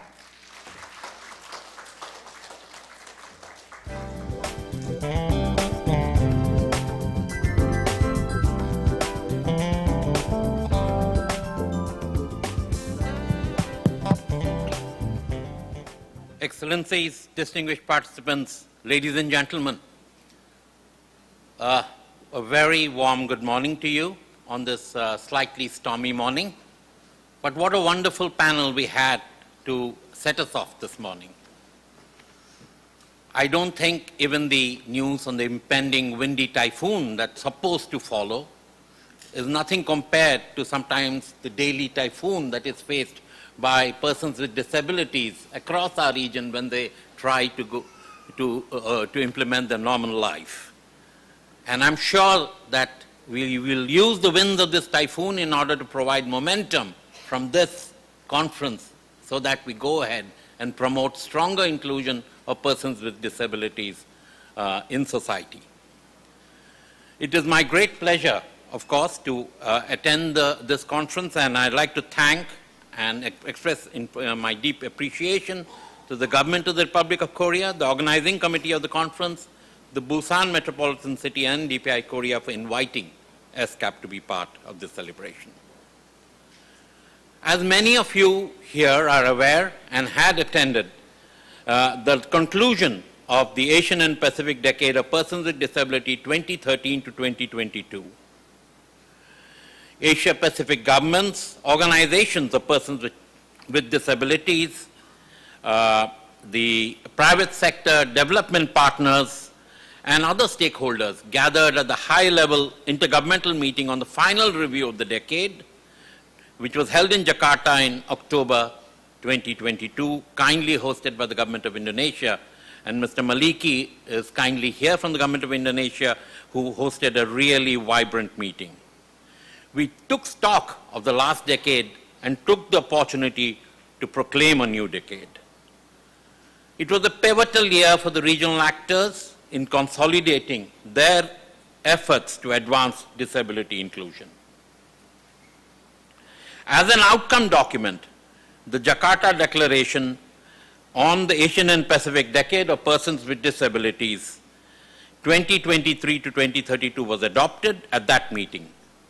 The declaration, and let me make this clear, upholds the centrality and the continued importance of the Incheon strategy to make the right real for persons with disability as the regional framework for disability inclusion in the coming decade, 2023 to 2032. So the Jakarta Declaration builds upon the Incheon strategy and the Beijing implementation plan, which continue to be the bulwark and the foundation on which we are going to implement disability inclusion in our region. It is meant to guide regional efforts toward building equitable and sustainable societies for the time frame. I am pleased to present the findings of the final review of the recently concluded decade and the direction for realizing disability rights and inclusion in the new decade. As you may know, our region, the Asia Pacific region that is, has been a pioneer in disability inclusion over the past 3 decades. The region has proclaimed 3 consecutive decades of Asia Pacific decades of persons with disabilities since 1993. And it has progressively contributed to the increased awareness of disability rights and promoting disability inclusive development in the region. In fact, one can take pride that it was during one of the meetings during the 2nd decade that one of the principal contributions towards the CRPD were also made from our region. Maybe there were other contributions too, but this was one of the seminal contributions from our region, so we can take pride in our efforts. When ESCAP member states proclaimed the 3rd decade in 2012, the Incheon strategy for making the right real was adopted. The Incheon strategy is really unique. It is the world's first set of 10 regionally agreed upon disability-specific development goals. It has 27 targets and 62 indicators to measure progress in essential areas such as employment, social protection, and education. It is very directly synergistic and related to the CRPD in as much as the first target relates to the ratification, universal ratification and implementation of the CRPD. Towards the conclusion of the decade, ESCAP, along with its member states, launched a final review to assess the current state of disability inclusive development in the Asia-Pacific region. The final review presented distinctive achievements and characteristics of the 3rd decade, but we were not behind in acknowledging that though significant progress had been made, there were significant gaps and more efforts were required to fulfill the Incheon strategy across all its goals and targets.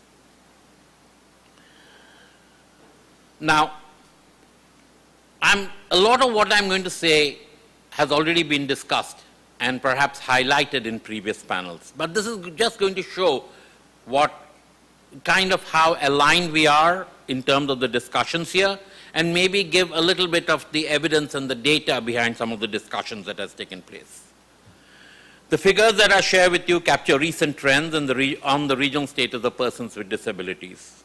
First, it is clear that persons with disabilities continue to fare worse than their peers without disabilities in the labor market.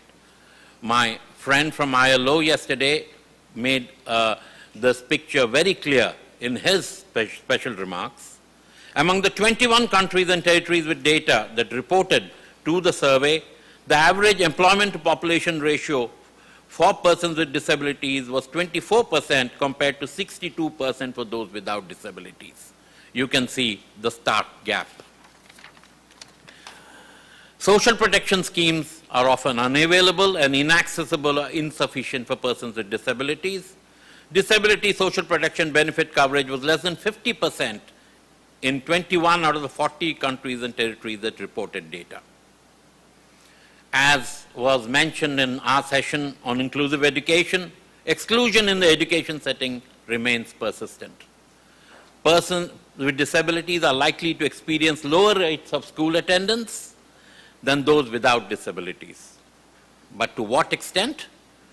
Amongst 21 countries with data, the percentage of countries with a disability gap in school attendance increased from 22% at pre-primary level to 88% at the upper secondary level.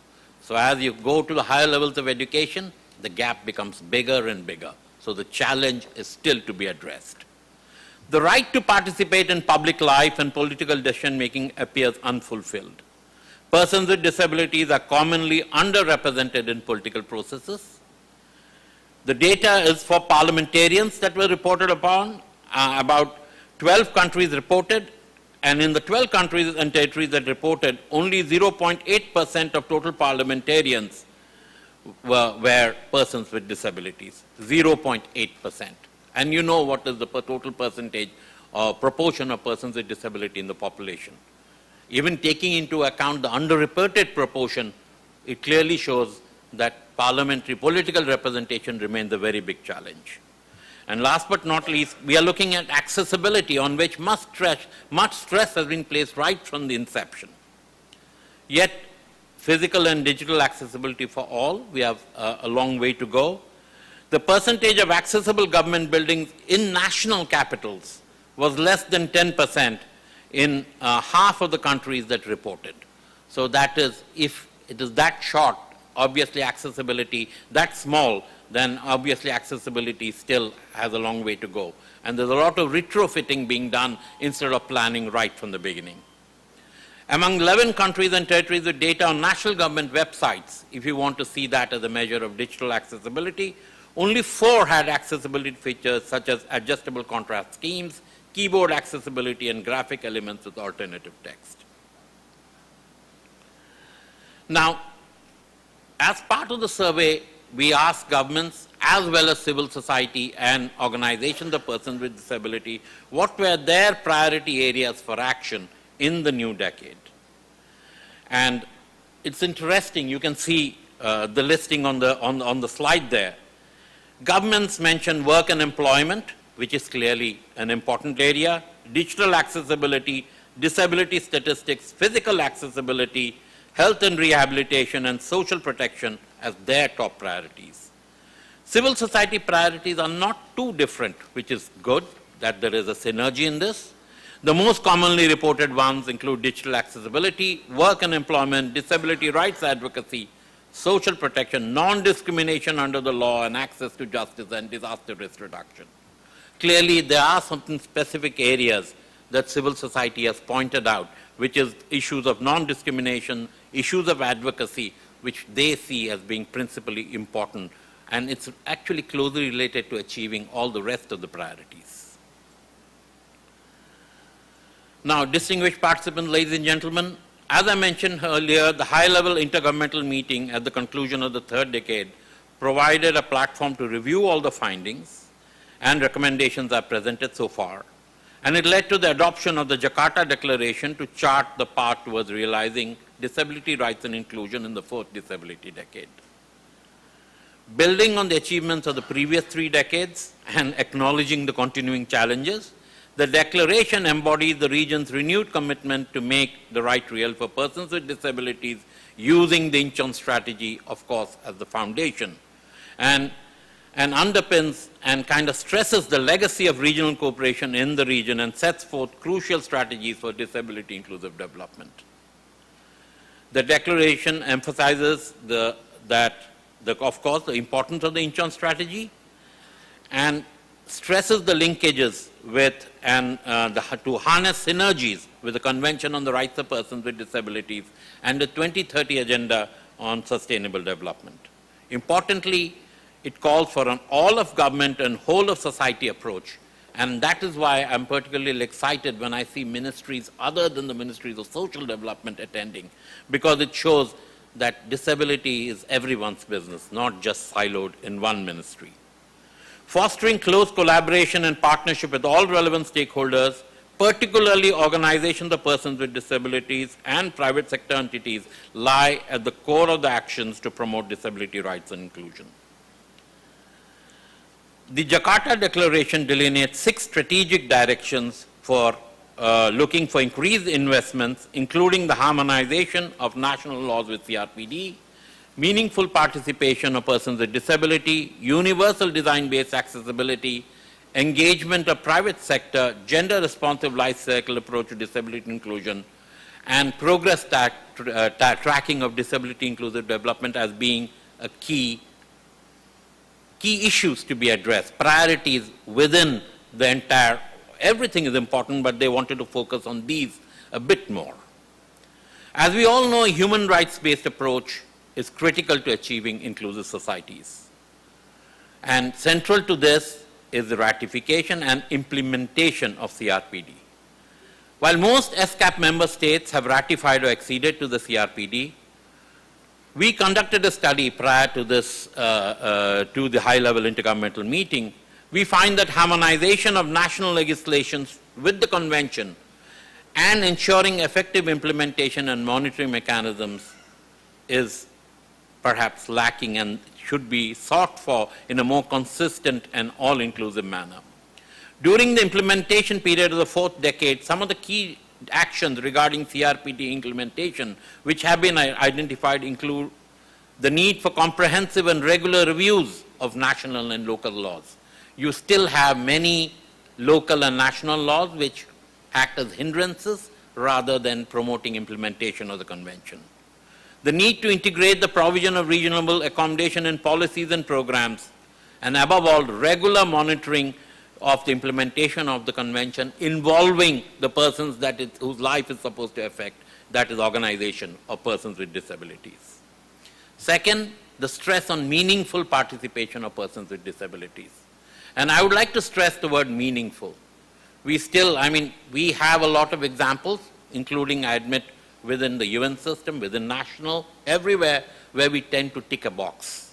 I think we need to involve persons with disabilities right from the planning stage to the implementation stage. And secondly, we need to involve persons of diverse disabilities. Again, we tend to focus on perhaps, consulting perhaps one group more than the other. We need to acknowledge that persons with disabilities cannot be painted with one brush. We need to involve persons with disabilities, persons with diverse disabilities, and that is at the core. Meaningful, comprehensive, and diverse. These are the 3 things that need to be looked at when we are looking at participation of persons with disabilities. A very important area that we are looking at is accessibility enhancing. We have made some progress, but clearly, as we heard in the previous session, accessibility needs to be transformative. It cannot be an afterthought.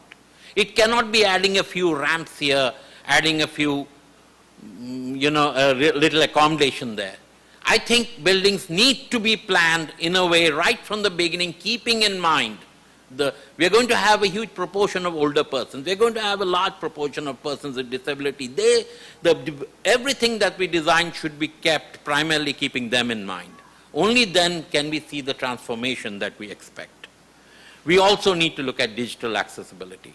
And we see that progress is being made, but only then can this digital divide be closed. With increased movement towards digital means, both in education, employment, if you do not have digital accessibility, we are going to leave behind persons with disabilities. And we have to again take into account the needs of persons with diverse disabilities. Again, as was stressed yesterday, collaboration with private sector is going to be critical. Private sector in a number of countries employs very large, carries the bulk of employment. We need to have policies that really involve the private sector and ensure that the private sector also takes on board the need to include persons with disabilities. A number of private sector companies are showing the way, but clearly this needs to be an industry-wide practice of seeing that persons with disability bring a lot of value. They are not doing a charitable work. They are people who bring a lot of value. They're going to be a significant proportion of the population. Their inclusion makes economic sense, apart from absolutely addressing their undeniable rights. So I think involving the private sector and mainstreaming, one of the key areas we are also stressing on is ensuring that governments are big-time procurements. Governments procure on a very large scale. If we can change government procurement to ensure that government only procures universally designed products as far as possible, then we are going to start a sea change all over. We are going to have the next session, which I think is going to be equally inspirational, which is the gender-responsive approach. We are going to focus on the issue of the specific needs of women with disability. We need to have a gender-responsive approach that addresses the full life cycle. Our actions and programs need to focus on the special needs of children, women, and older persons with disabilities. But above all, I think the needs of women with disability, women hold up half the sky, as you know. And so too with, and as you know, in all the statistics that are presented, women with disabilities are further disadvantaged. They need to be the focus of our work. And we need to mainstream them into all other agendas, including the women's agenda, including the Beijing agenda that's going to come up for discussion. Last but not least, enhancing capacities to track progress. Data still remains critical. As long as we keep on underreporting the number of persons with disabilities, as long as then we are going to continue to have a challenge in really extending services. And our focus in this decade is going to be critically on this aspect of really pushing government, supporting them to produce more reliable data both on identification and also extension of services and support to persons with disabilities. I would like to end towards the end by saying that we are developing an operational guide at the request of our member states as to how to implement the Jakarta Declaration. We recently had an extensive expert group meeting. Many of you participated in the meeting. We see that as a living document. We're trying to look at ways and we are looking at the Jakarta Declaration to make it a practical, pragmatic guide to identify who within the government, within society, assigning roles and working with the different parts of societies, whether it be government, private sector, as well as civil society, to drive change in our region during the fourth decade. We hope that this operational guide, when we finalize it very soon, will serve as a practical tool to assist all stakeholders for implementation of the 6 priority areas identified in the Jakarta Declaration and the Incheon strategy. We will be organizing a midpoint review again to assess the progress in 2027 and a final intergovernmental meeting in 2032. Meetings like that, you may wonder, what do we achieve? It serves as a reminder, as a jolt, as an inspiration, like meetings like these. And as CAP, we stand ready to deepen our collaboration with governments, civil society organization of persons with disability, and all stakeholders to promote disability inclusion in our region. Let's make it a reality. Thank you very much.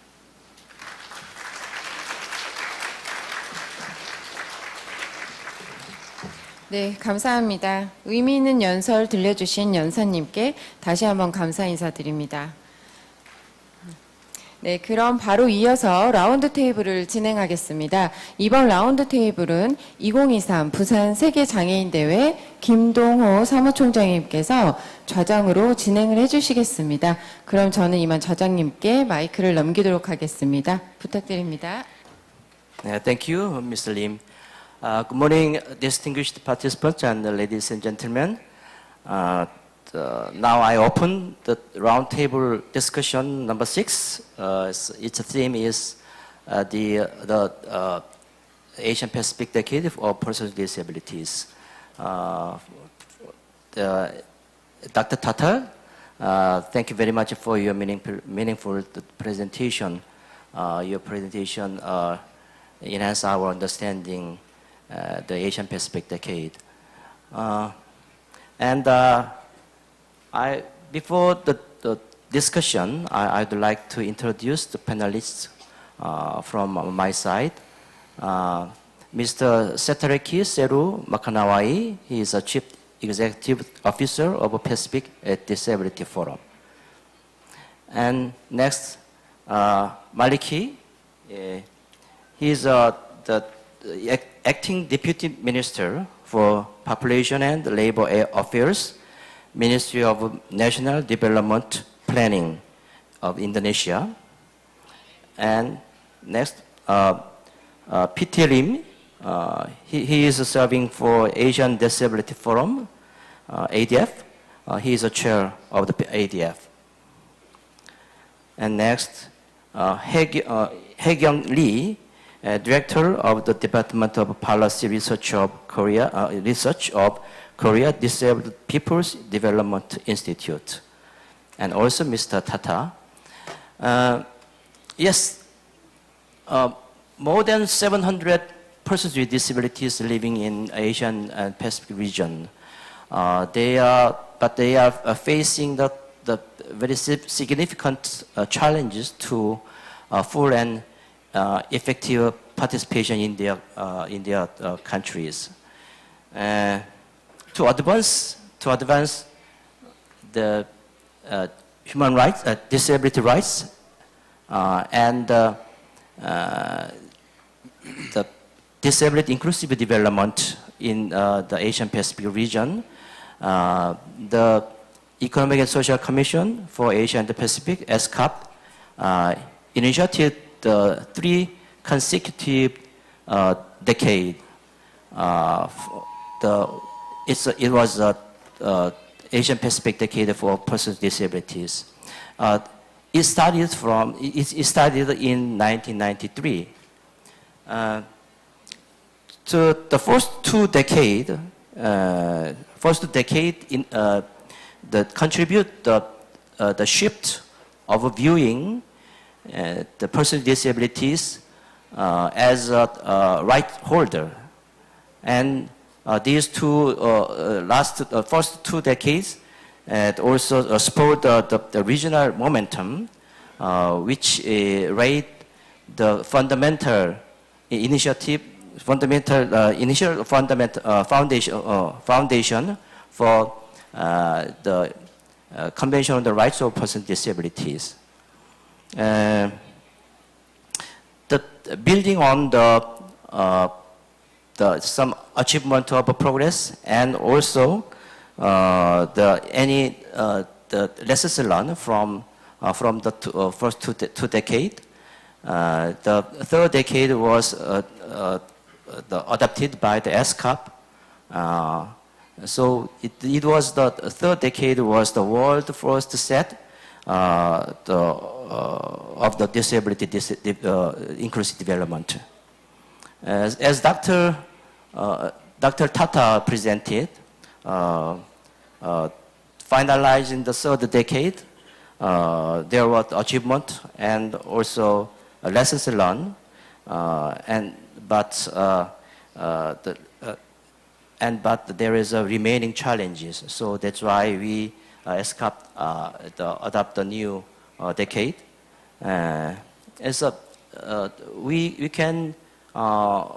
We can find some lessons learned from the findings from the report named a 3-decade journey toward inclusion, which was published by ESCAP in 2022, right? So, first I'd like to ask all of the panelists, do you have any comments and evaluation toward the last 3 decades? So give us your view, view on for your evaluation on these decades. So I'd like to ask Mr. Makanawai, can you start first?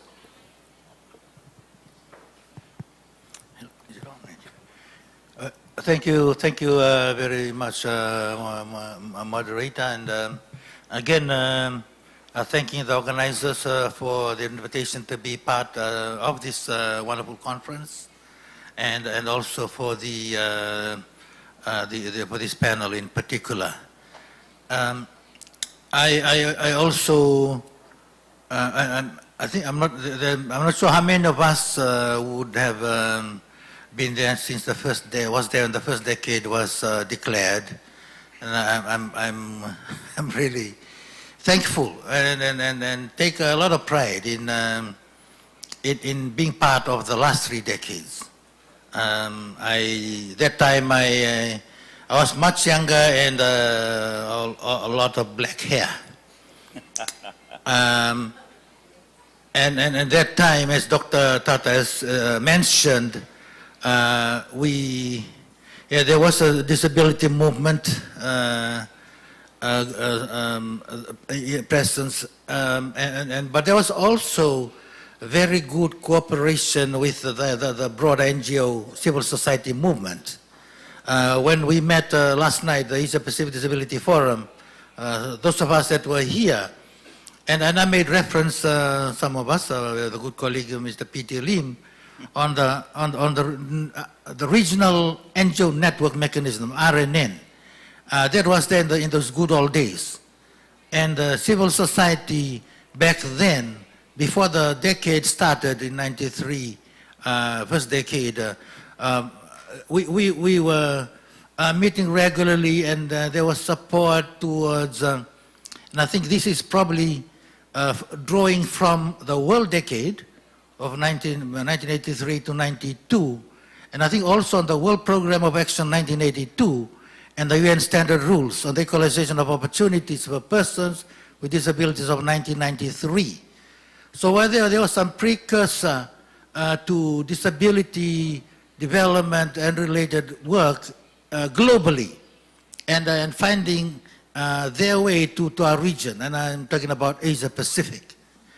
And then when we had that first decade, around there were 12, I think 12 policy areas under the Agenda for Action. And I've seen over time, and I was reflecting on it this morning before I came here, the gradual shift from one of acknowledging the presence of persons with disabilities. It was around equalization of opportunity. It was a recognition that there is this group who are often marginalized, left in the margins of society, that we need to do something about them. And it was really about them, because more often than not, we as persons with disabilities were not at the table. I know even in the Agenda for Action 93, 2012, I think the self-help organization of persons with disabilities, if I'm correct, I didn't check on this, but we were around the 10th of the policy, we were right towards the end of the list. Now that changed in the second decade when we talk about the BEXCO framework of 2003 to 2012. Under the 7 policy areas, the organizations for disabilities are right up, I think number 1 and number 2. So there's a shift in getting persons with disabilities at the table. And I think largely driven by organizations of persons with disabilities, forming themselves and having a voice of their own. And I want to give recognition to the work of Disabled People International back then.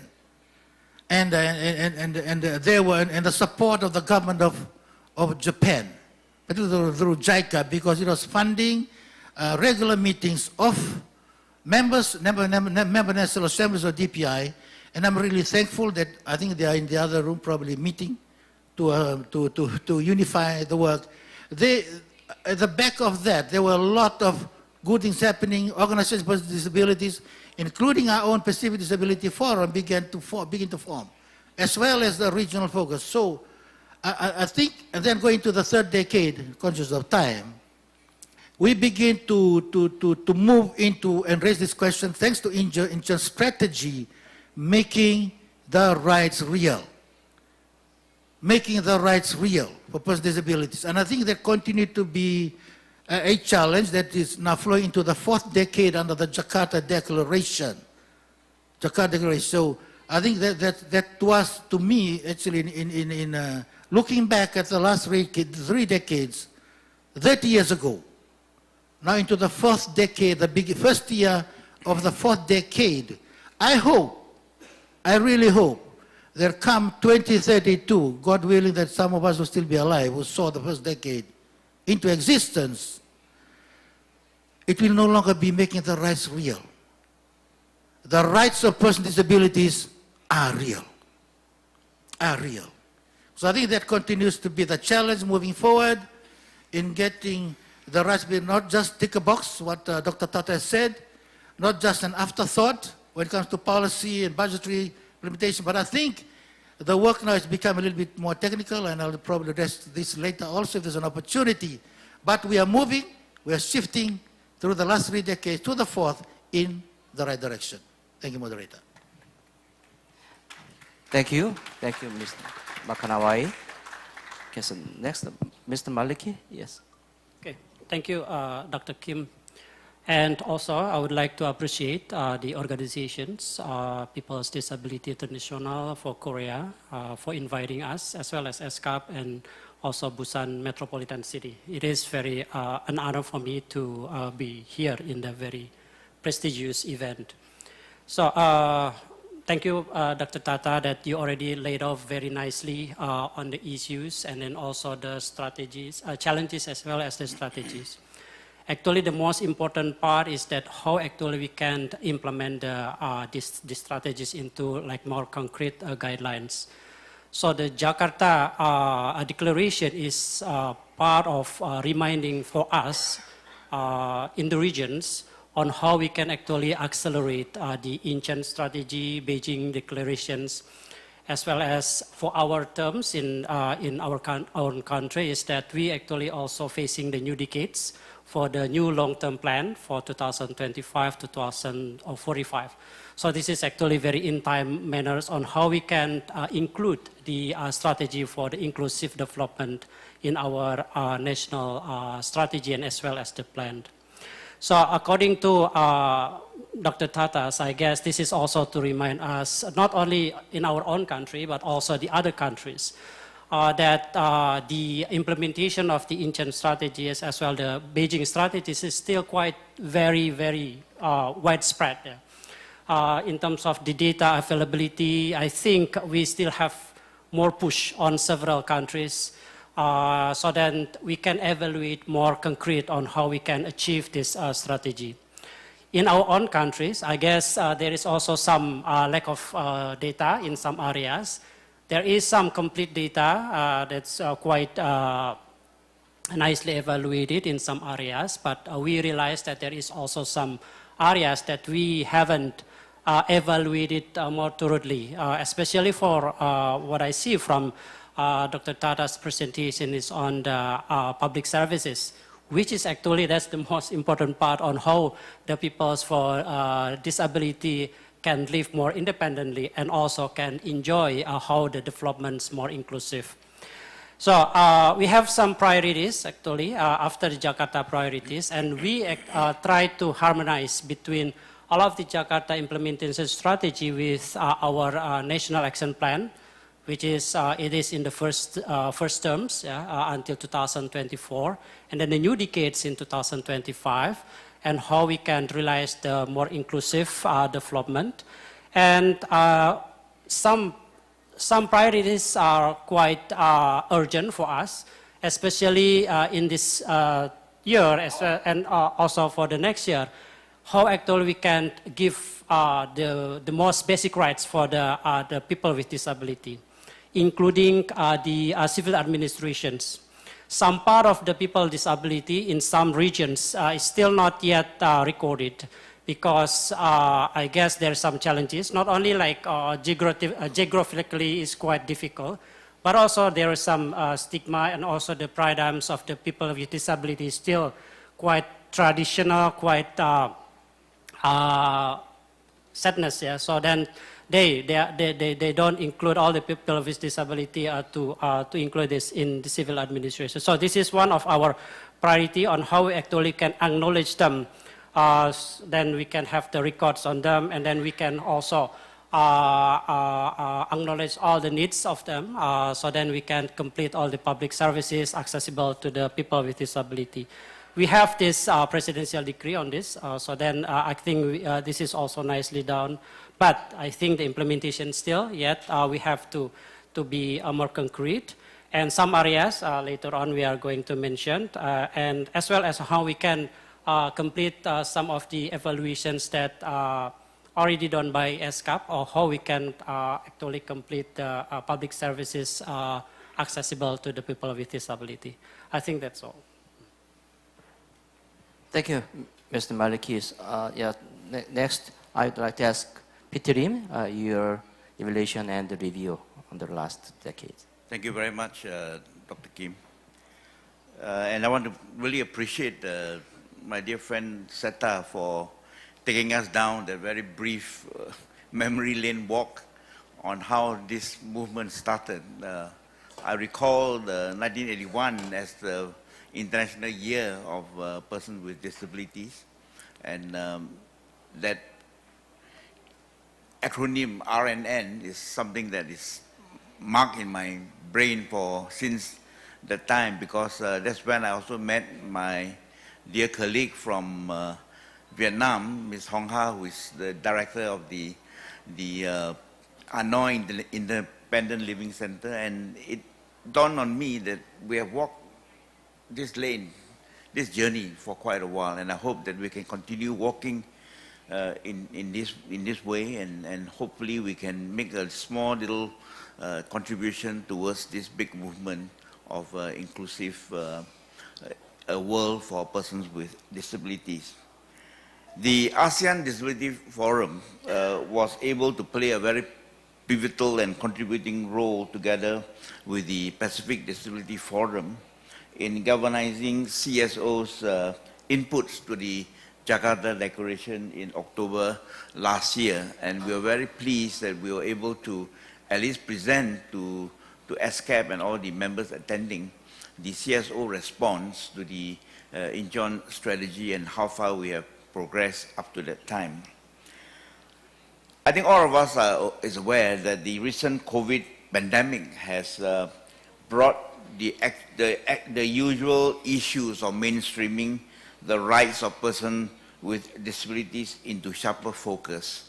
And issues like digitization, employment, and access to medical services and education, which are often taken for granted, proved to be the key concerns of the disability community during the COVID time, and even more now in a post-COVID world.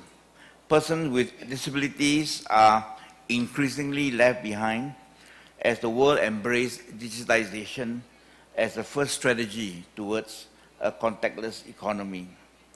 The ASEAN Disability Forum has been championing the cause of mainstreaming the rights of persons with disabilities in ASEAN, and our key vehicle of movement is the ASEAN Enabling Master Plan 2025, and as many of you know, that this piece of work took about 3 years to bring into fruition, and it was officially adopted and approved by all the heads of government at a summit in Singapore in November 2018. And that piece of master plan is going to help all the 10 ASEAN countries realize the goal of mainstreaming the rights of persons with disabilities by 2025, also by the time the ASEAN community would have been brought into existence and delivering the visions and the aims of all the 10 ASEAN countries, similar to that what we see now in the European Union. And presently, with the help of DFAB and Agenda IFES, we are actually working on a midterm review of the ASEAN Enabling Master Plan and see how the 10 ASEAN governments are actually progressing towards implementing the 76 action points that is contained in the master plan. And I think this is something that's going to be exciting. Hopefully by December or early next year, we will have a very brief report card on how far we have gone and where we have to aim to make sure that by 2025 we can achieve the goal of a disability inclusive and mainstreaming the rights of persons with disabilities. My concern vis-a-vis the Jakarta Declaration is how can we harmonize the strategies of the Jakarta Declaration in tandem with the ASEAN Enabling Master Plan towards mainstreaming the rights of persons with disabilities. And I'm very pleased that our dear Dr. Tata has thrown out a lot of concepts and put it very succinctly. Like, for example, inclusion is never an afterthought. And I hope that we take this lesson to heart, because in the early days of the disability movement, when we have to go back and retrofit a lot of the environment to make it a bit more friendlier to people with disability, we found that it costs more to actually go back and fit the accessibility features. But if you, as Dr. Tata said, plan right from the very beginning, it's definitely a more cost-effective measure. So those of us who are very concerned about resource allocation and how we can move forward to implement a disability inclusive environment would always argue the case for planning to make sure that this planning is implemented right from the very beginning rather than an afterthought. So my concern is, how do we harmonize? What are the resources that we need to make sure that we can move forward with confidence and with dignity to achieve mainstreaming the rights of persons with disabilities in ASEAN and also in the Asia-Pacific region. Thank you. Thank you, Mr. Rim. Thank you. I invite Ms. Lee. She's from the Korea Disability Development Institute, CODI. CODI actually had contributed to the third decade and insurance strategy, including supporting the SCAP. So I think I would like to ask what is your the evaluation the last decade? Yeah, Ms. Lee. First, I'm great to meet you in Busan, my hometown, and I think great honor to speak in PWDC as panel member. So I'm nervous. But I don't English speak well, so 저는 한국말로 발표를 하도록 하겠습니다. 네, 타타에게 감사를 드리고요. 지난 10년 동안 평가에 있어서 상당히 이제 많은 성과를 냈고, 또 아까 이제 김 의장님께서 말씀하셨던 것처럼 그 코디가 지난 10년 동안 많은 역할을 해왔습니다. 국제적으로도 국내적으로도 많은 역할을 해왔고, 저 같은 경우는 이제 연구자로서 또 정책 연구부에서 일을 하면서 중간평가, 국내에서의 중간평가, 그리고 한국의 10년 동안의 최종평가에 대한 연구를 또 같이 수행을 하면서 이제 해왔던 내용들 조금 더 보완적으로 설명을 드리고자 합니다. 발제 내용에서 우선 조금 이제 인상 깊었던 것들을 말씀을 드리면, 이제 자카르타 선언, 그리고 이제 향후 10년 동안에 좀 개발 영역에서 새로운 우선순위로 정부와 민간에서 언급을 해주셨는데, 이제 정부와 민간의 또 생각하는 것들은 좀 차이가 있는 것 같습니다. 근데 이러한 부분은 한국에서도 마찬가지라고 생각합니다.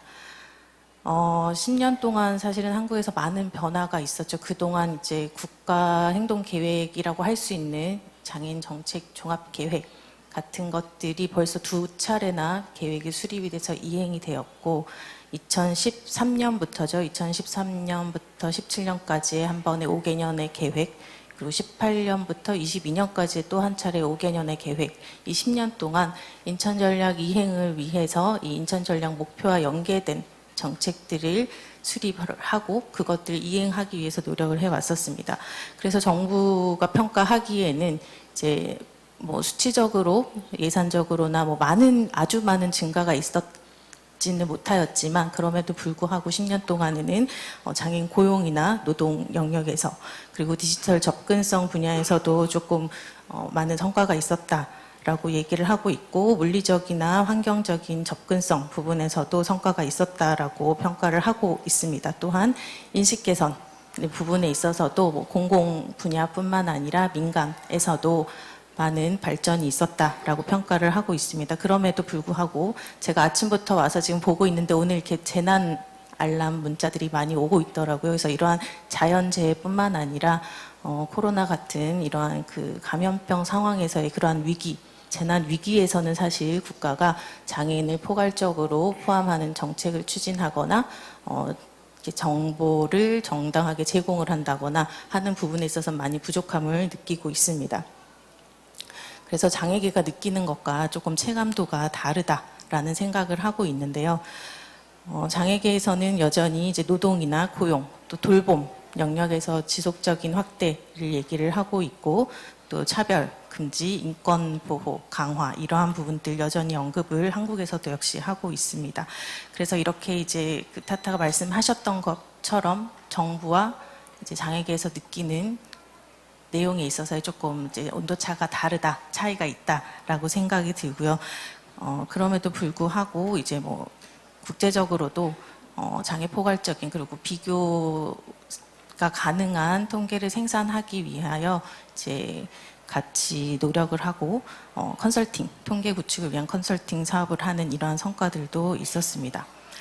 그래서 지금 사실 향후 10년의 자카르타 선언을 이행을 해야 하는 상황에서 기존하고 좀 다른 부분이 현재는 이제 국가 주체, 주도의 국가가 정해져 있지 않다라는 부분, 그리고 이러한 부분에 대한 뭐 구체적인 목표, 이행 기제, 뭐 구체적인 수단 이러한 것들이 이제 아직은 나와 있지 않지만 지난 7월에 이제 가이드라인을 개발을 하겠다라고 이제 저도 보았습니다. 그래서 그것들을 가지고 이제 구체화 시킬 수 있는 대안들이 나왔으면 좋겠고 현재 주도 국가가 없는 상황이긴 하지만 정부, 한국 정부라든지 코디라든지 또 NPO 그 민간 장애계에서도 인천 전략의 내용을 지속적으로 이행하고 강화해 나가려고 하고 있고 그러한 의지, 욕구들이 있는 상황이기 때문에 그러한 가이드라인을 개발하는 데 있어서 그리고 한국 정부가 또 같이 참여할 수 있는 부분, 또 지원할 수 있는 부분은 적극적으로 협력해 나가면 좋겠다. 네, 이러한 생각을 해보았습니다. 이상입니다. Thank you, Ms. Lee. Yes. Lastly, I would like to ask Mr. Dr. Tata, do you have any additional comments? Thank you. Thank you very much, Dongo. It's an honor to be part of a panel where all of you are old friends. I mean, for people who don't know, Dongo had assisted us for 4 years on loan from the government, and really, we're very proud to see him in this position. SETA and PT are old allies and also are very willing to point out where they think we are really going off as true friends should be. Mr. Maliki has been instrumental in the last Jakarta meeting. Thank you very much. I'd like to really thank CODI for their support first during the last decade. In fact, all the three, they're represented here. CODI really provided great support for the implementation of the last decade and for really disseminating the good lessons to a range of countries beyond Republic of Korea. So thank you. We have colleagues from CDPF also here, Ms. Shuling, who also played an important role. There still are funding projects along with CODI on disability. And in the context of what Ms. Lee mentioned of on the oncoming typhoon and the messages being disseminated, the importance of integrating disability concerns into disaster risk reduction is something that is being funded by the government of Japan. So our 3 key member states from our region have been very proactive in supporting us, and we look forward to the support. But I'd like to highlight just 3 quick points in response. I think one important thing is the Jakarta Declaration is just the structure and our guidelines, but it's great that we have sub-regional frameworks, including the ASEAN master plan, all of which are aligned. So I think we are not very fixated about the terms and what plan, as long as we are working in the same direction, and it's great to have allies in that respect. Secondly, I would like to stress on the importance of decentralization. The importance is sometimes we're saying that laws are being changed at national level, but they need to be changed also at the municipal and state level. So looking at decentralized implementation, but also at laws at the city level and provincial level is critical if you really want alignment with CRPD. I like to talk about meaningful participation, and there is one slogan is about nothing about us without us. But it shouldn't be just nothing about us without us, it should be nothing without us. I think persons with disability are concerned with everything that everyone else are concerned with. So it is not that it is not for anyone to decide that this area is not of concern for persons with disabilities. So I think we need to evolve, and I'm borrowing here from Sarah Minkara, who spoke at our Jakarta meeting to the head of the US delegation. She talked about this also. She talked about the term to evolve to nothing without us. And I think it's important to make that step. And so thank you very much, and I think we'll move on. Thank you, Dr. Datta. As mentioned, as Tata mentioned, so I worked for the SCAP for almost 7 years as a project officer. At the time, I in charge of the special project to support the 17 countries to establish the disability data collection and national state system for persons with disabilities. In my experience in those activities, I realized that there are many gaps and there are many difference between the countries, and there are many the special condition, including the economy and policy and schemes for persons with disabilities. So I'd like to give you the question to Mr. Manakawaki and Maliki and Lim. Is the Jakarta Declaration present the 6 key the strategy. So the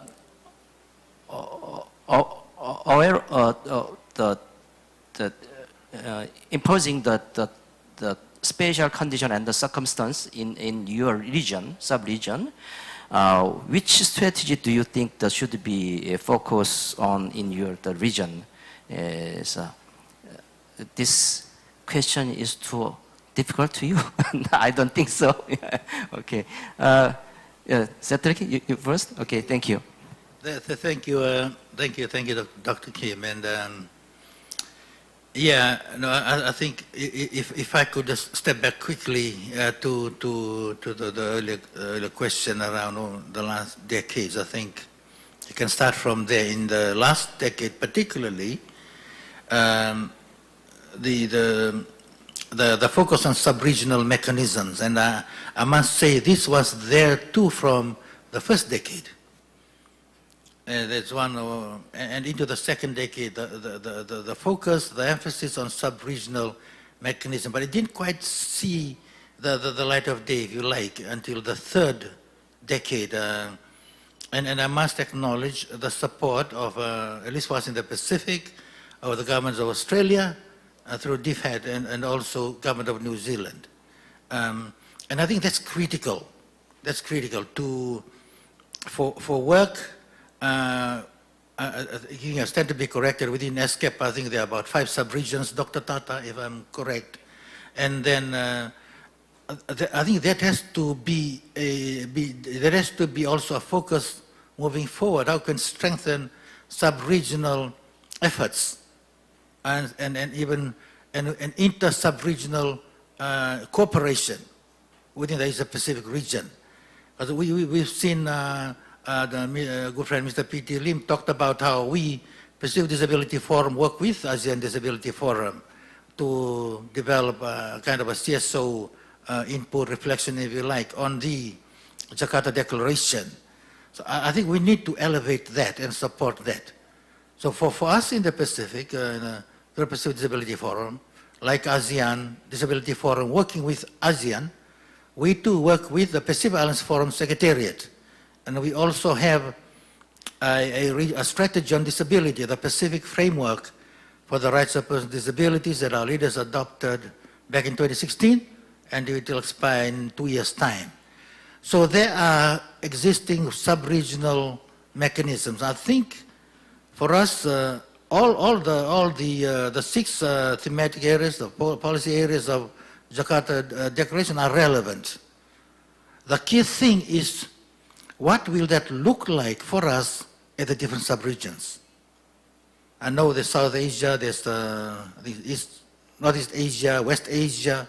Now, how do we, the complementarity of the work within, 1 at the regional level, and 2 at the sub-regional level, and where there are existing frameworks, how do we, the point Mr. P.T. Lim, align these policies so that they are talking to each other? What I've also learned at the sub-regional level from the countries, the burden of reporting. They are reporting the VNR on SDG, they're reporting on CRPD, the State Party report, they're reporting on other policy and international treaties that they're part of, the international treaties, human rights treaties. Now, how do we make sure that there is alignment? And that work has to be done at the national level. And I think that too is something that needs to be strengthened moving forward. So in short, Dr. Kim, all 6 areas are relevant. And I think for us too, like what Cody has mentioned, Ms. Lee, what are things we didn't do quite too well in the last decade, one of which is political participation. I mentioned this with Dr. Tata and the APDF colleagues last night. That's something we need to move to. And secondly, how do we navigate our way in those things, nothing about us, like climate change? That matters to us. The economic development, that matters to us. We need to be in those spaces. Agriculture, everything. That is probably even beyond the Jakarta Declaration. We need to get ourselves involved and asking the right questions for us to be included. I'll stop here, Dr. Kim. Thank you. Thank you very much. Satraki. Okay. Mr. Maliki, yes, okay. Your turn. Thank you. If it is possible, maybe we can show my slides to answer your questions, because you said it is hard questions. So this one. So realizing about your questions, we actually in Indonesia, we are having like 275 populations, and we have like 21.5 million persons with disabilities.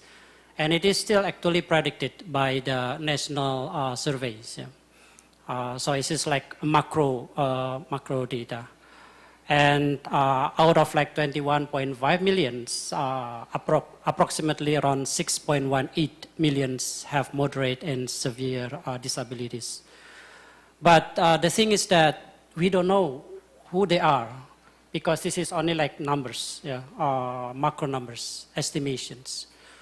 So then when we try to intervene with all of the strategies, it is quite a challenge for us, both in the line ministers as well as the local government, on how we can have like the right intervention. And we realize that it is not only like a social sectors, not only like Minister of Social Affairs have to interfere with this, the needs of the people with disability. But also, I think this is like the whole orchestra for the whole sectors, the infrastructures, educations, health, and everything, I guess, as what Mr. Makanawai mentioned. So, as we already ratified the UN CRPD, and also then we also reflected in our laws, and this law is also reflected in implementation law and regulation, government regulations as a master plan. And then we translate this master plan of 25 years into like more detailed 5 years. One of the most priorities, important part of this action plan is data. We don't have enough data on how we can reflect it, all of this intervention. Even like some of the people with disability doesn't have civil administration's numbers, so that we can identify where they are, what actually they need. So this is one priority that I think we have to reflect it in our shortcoming years, that we need to have rich data. Yeah.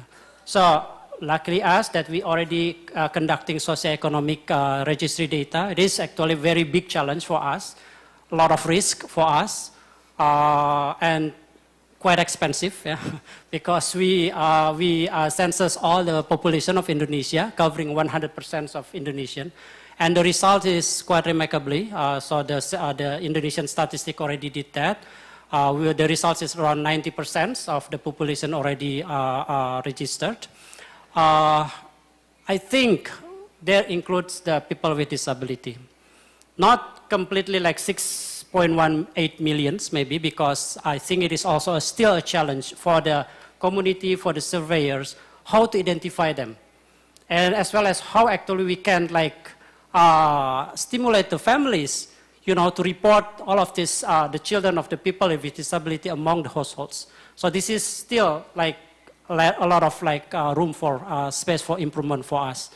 But it is a start for us. So data is the priority, and we are trying to evaluate very soon about this data. And I really hope that it is actually also a collaboration between all the stakeholders, the local government, local community, organization with people with disability, how to reflect this one. I think the next slide. So if we see here the situations of the people with disability, as Dr. Tatas also mentioned. Next slide, please. So the poverty rates of the people with disability is still much higher than the non-disabled persons. Yeah?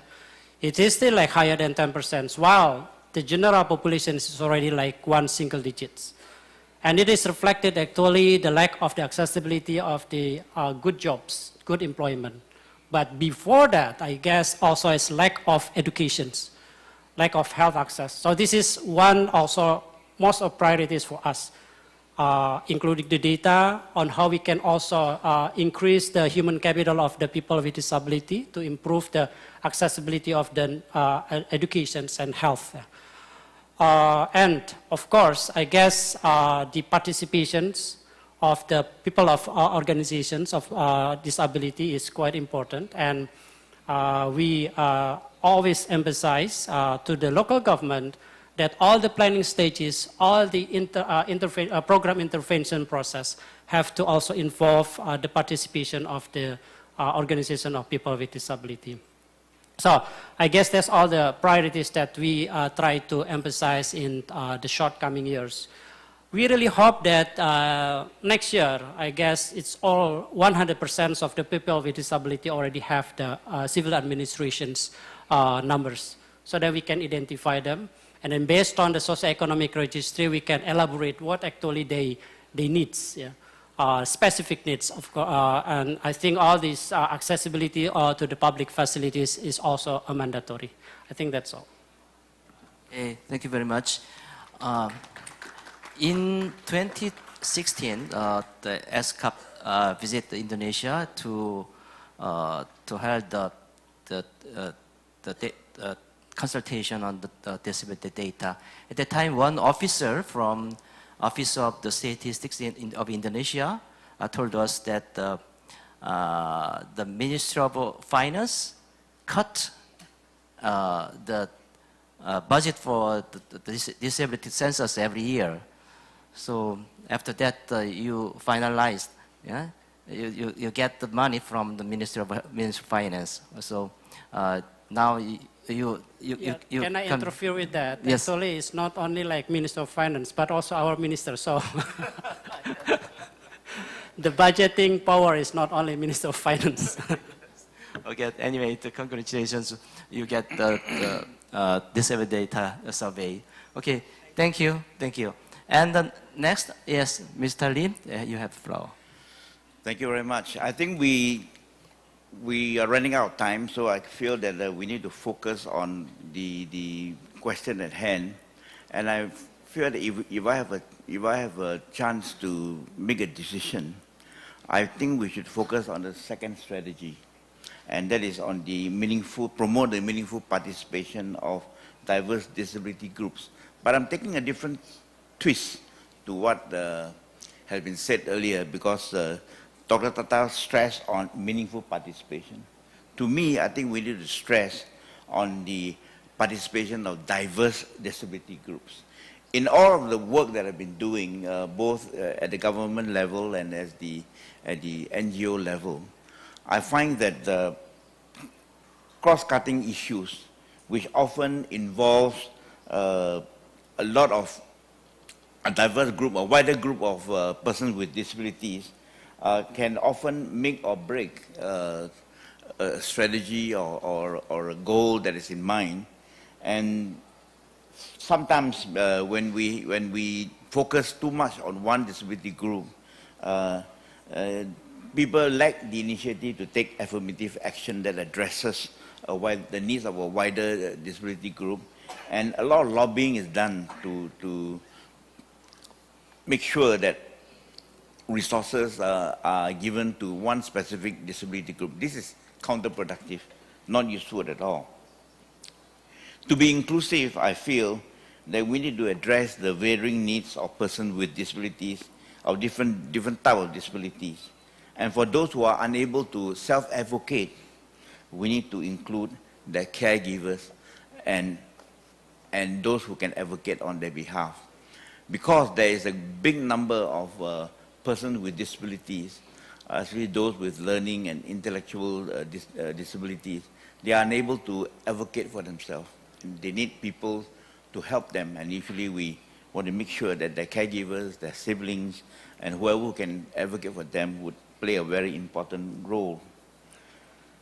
It is not too easy to include a wider spectrum of people with disabilities in whatever we want to do. And I want to introduce this concept of 3 E's. The first E is the word engage. We need to engage more persons with disabilities to make sure that the net is cast wider. The second E is the word enable.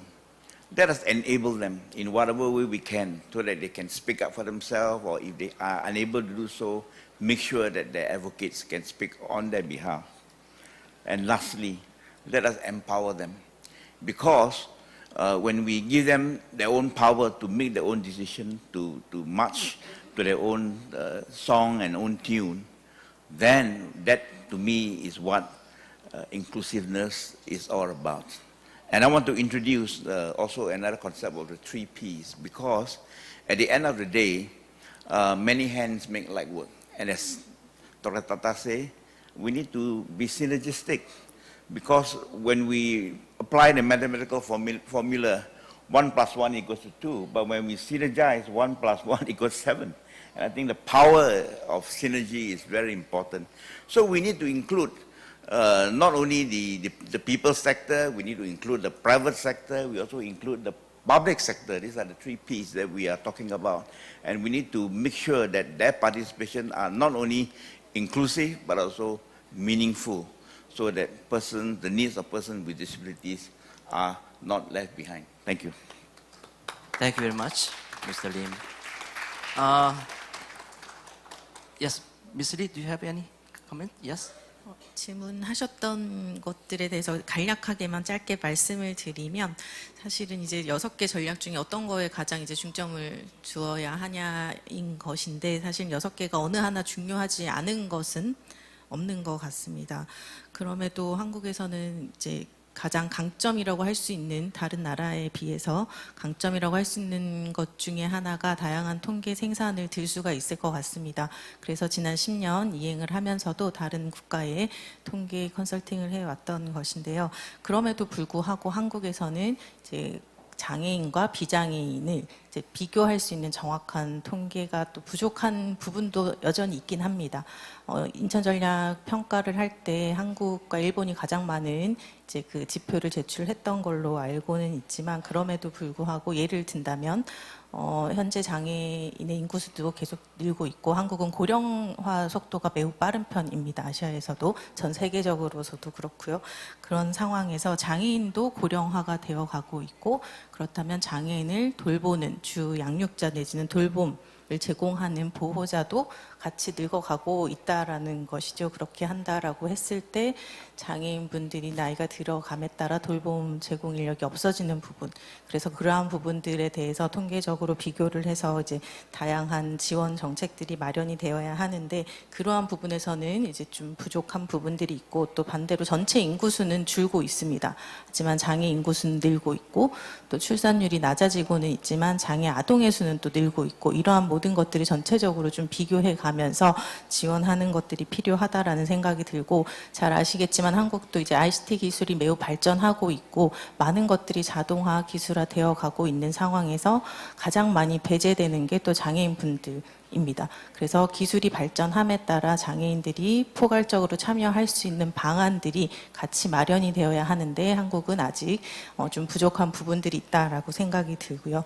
또 다양한 법들이 마련은 되어 있지만 한국 같은 경우는 이제 다른 나라도 마찬가지겠지만 정부 공공 영역에서의 법 이행을 우선적으로 강화하고 강조하고 있기 때문에 지금 타타께서 말씀하셨던 민간 영역에서의 의미 있는 참여를 통해서 민간 영역에서도 이러한 것들이 이루어져서 장애인들이 온전하게 사회에 참여할 수 있는 이러한 것들이 기반이 마련이 되어야 할 것 같다라고 생각이 듭니다. 네. Thank you, Ms. Lee. Dr. Tata, could you tell us, though, is there any, approach and strategy to support the sub-region in the implementing the Jakarta Declaration by the EXCO? I think the declaration is meant for everyone, meant for member states. It's supposed to be implemented by civil society, by partners. Our approach is don't try to do everything yourself. I mean, the key is we have one thing that we're trying to do with this operational guide is really, as far as the UN system support is concerned, we have tried to bring in as many UN system partners as possible. We know that persons bringing in UN Women to address issues of women and disability, bringing in ITU to talk about digital access, making it as part, getting disability much more strongly. And as you know, the UN now has a UN disability inclusion strategy. The Secretary General is really driving internal change. And we're trying to seize upon that.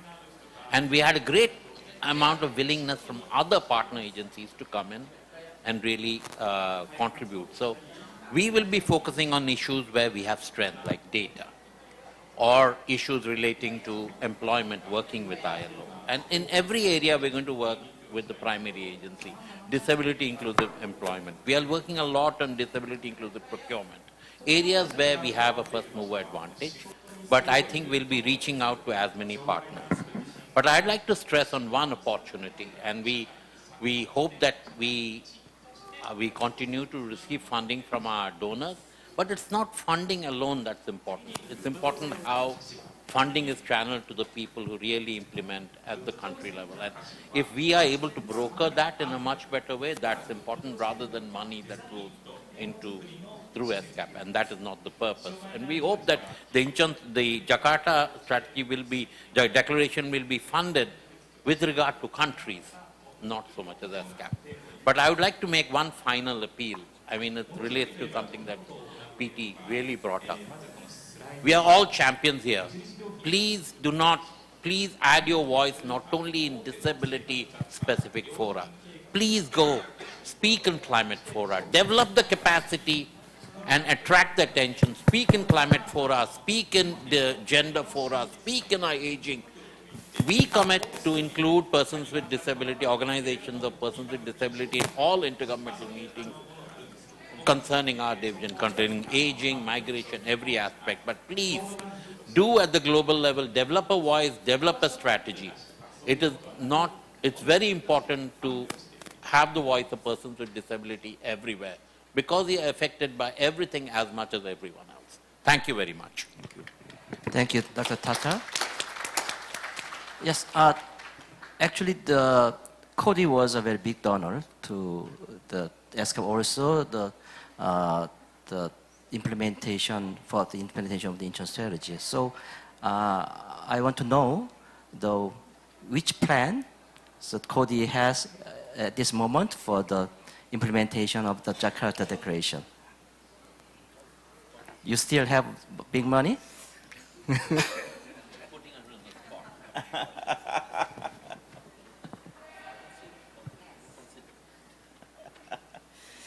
네, 코디는 일단 돈이 많이 없습니다. 네, 하지만 이제 인천 전략을 성공적으로 주도를 했고 많은 성과를 냈던 국가이고 또 거기서 중요한 역할을 했던 코디이기 때문에 저 역시도 많이 기대를 하고 있고 또 정부에서도 또 코디의 전 직원들도 노력을 하고 있다라는 생각이 듭니다. 사실 뭐 인천 전략에 다양한 목표, 지표들이 있었지만 뭐 아까도 앞에서도 말씀드렸다시피 10년 동안 많은 성과를 이루기도 했습니다. 대표적으로 뭐 장애 등급제가 폐지가 되었었고요. 인천 전략을 통해서 또 돌봄 장애인 활동 지원 같은 시간들도 많이 늘어나고 대상자들도 늘게 됐습니다.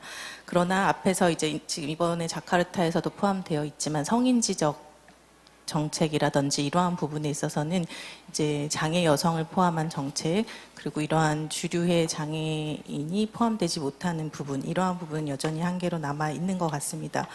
그럼에도 불구하고 이제 향후에 새로운 10년 동안 또 정부는 아니지만 중요한 역할을 할 수 있는 코디의 입장에서 할 수 있는 게 무엇인가 저도 좀 고민을 하고 생각을 해보았는데 사실은 좀 강점이 있었었고 지금까지 잘 해왔던 것들이 이제 아시아 태평양 지역의 장애 전문가분들을 이제 초청을 해서 연수를 하고 또 이러한 한국의 우수한 정책과 제도를 소개를 했었고 그것들을 가지고 각국에 돌아가셔서 이제 액션 플랜을 수립하는 이러한 데 지원을 하게 됐었습니다. 그래서 액션 플랜을 또 지원을 하는 데서 그치는 게 아니라 각국에서 이러한 계획을 가지고 새로운 사업을 추진한다라고 했을 때 또 이제 펀드를 지원하는 이러한 형태들로 계속 이루어져 왔습니다. 그래서 이러한 부분에 있어서도 저희가 이제 예산을 좀 더 확보하고 각국을 지원하는 역할들을 또 할 수 있지 않을까라는 생각이 듭니다. 네, 희망사항이기도 하고 또 될 수 있을 거라 믿습니다. 또한 그 장애인 단체들과의 협력 또 중요하다라고 생각이 드는데요. 장애인 단체들과의 협력 그리고 이제 정부와의 이러한 그 연결고리 역할 국내에서뿐만 아니라 국제적으로도 장애 민간 단체들을 교류하면서도 지원할 수 있는 것들이 이제 코디의 또 강점이 아닌가라고 생각이 듭니다. 그리고 코디에서 추진하는 우수한 사업들이 있습니다. 당연히 정부의 주도의 사업인데요. 장애인의 일자리 사업이라든지 발달장애인 지원하는 사업이라든지 아니면 유니버셜 디자인 뭐 이러한 것들을 또 하고 있기 때문에 코디 사업을 좀 국제화해서 또 그 지원 국가에 전파하고 컨설팅하고 하는 것들도 코디가 또 할 수 있는 역할이다라고 생각이 듭니다. 또한 국제적으로 이러한 활동을 할 수 있게 뭐 교류나 협력 센터들을 구축을 하고 센터를 설립을 해서 한국에서 교육을 하고 지원을 하는 것도 이거는 보다 더 많은 예산이 필요하겠으나 정부의 설득과 노력을 통해서 또 가능하지 않을까라는 생각이 듭니다. 그래서 타타도 계속 얘기하셨고 목소리를 내야 된다, 계속 얘기를 해달라라고 말씀을 하고 계시는데요. 또 개인적으로 또 욕심이 있다면 이제 코디에 이제 좀 민간 전문가, 뭐 코디가 아니라도 또 한국 전문가 지금도 나가 계시긴 하지만 에스캅이라든지 유엔 기구에서 좀 파견이 돼서 또 가서 이러한 목소리를 전달하고 협력해 나갈 수 있는 체계를 구축해 나가고 하는 또 더 큰 역할을 할 수 있기를 기대를 해 봅니다. 그래서 또 저는 또 정책 연구부에 있기 때문에 이러한 것들이 좀 계속 개발이 되고 이행되고 지속될 수 있도록 정부의 정책들을 모니터하는 것도 할 수 있을 거라는 생각이 들고요. 지난 10년 동안 열심히 해왔던 것처럼 이제 향후 새로운 10년 동안 또 전 그 주도 국가의 책임을 가지고 더 열심히 해 나갈 수 있을 것이다 라고 생각을 하고 있고 또 많이 도와주시고 하면은 좋을 것 같습니다. 네, thank you. So, Mr. Maliki, the Indonesian government Indonesia is a host country to adopt the Jakarta Declaration, and through the intergovernmental meeting of ESCAP in 2022. Does your government have any plan to support the implementation of a Jakarta Declaration? Could you introduce? Yeah, actually this Jakarta implementation is one of the new initiatives in our action plan, and how we can actually try to harmonize what we already have with how we can accelerate it. One thing is that we are trying to prioritize again, that is that how we can emphasize the multi-stakeholders roles in mainstreaming a disability inclusive approach. So I guess this is the priority if you are talking about the funding. I guess one of the priority is how we can also improve this participations of the CSO, DPO, and also the community, because our experiences on looking at the best practices that is done at the local government or at local community is based on a very close relationship between the private community as well as the DPO.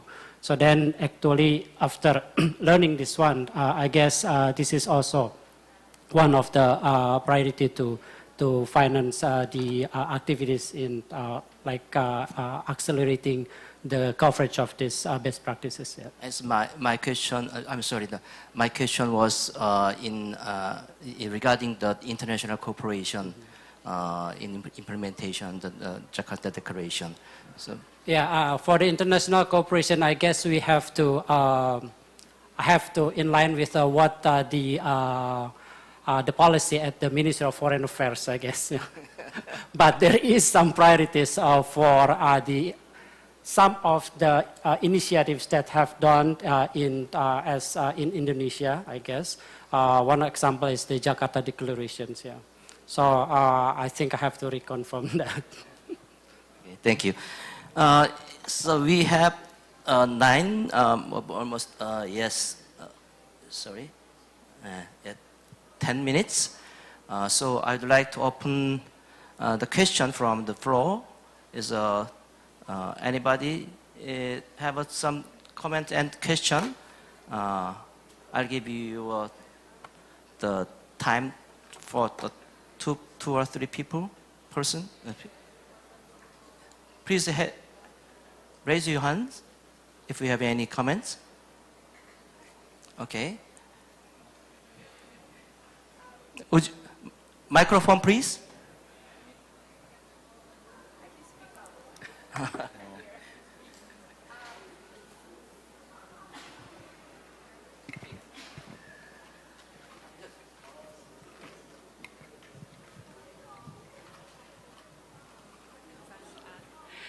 Thank you very much for all wonderful discussion. I have a question to Ms. Lee. You point out a very important issue that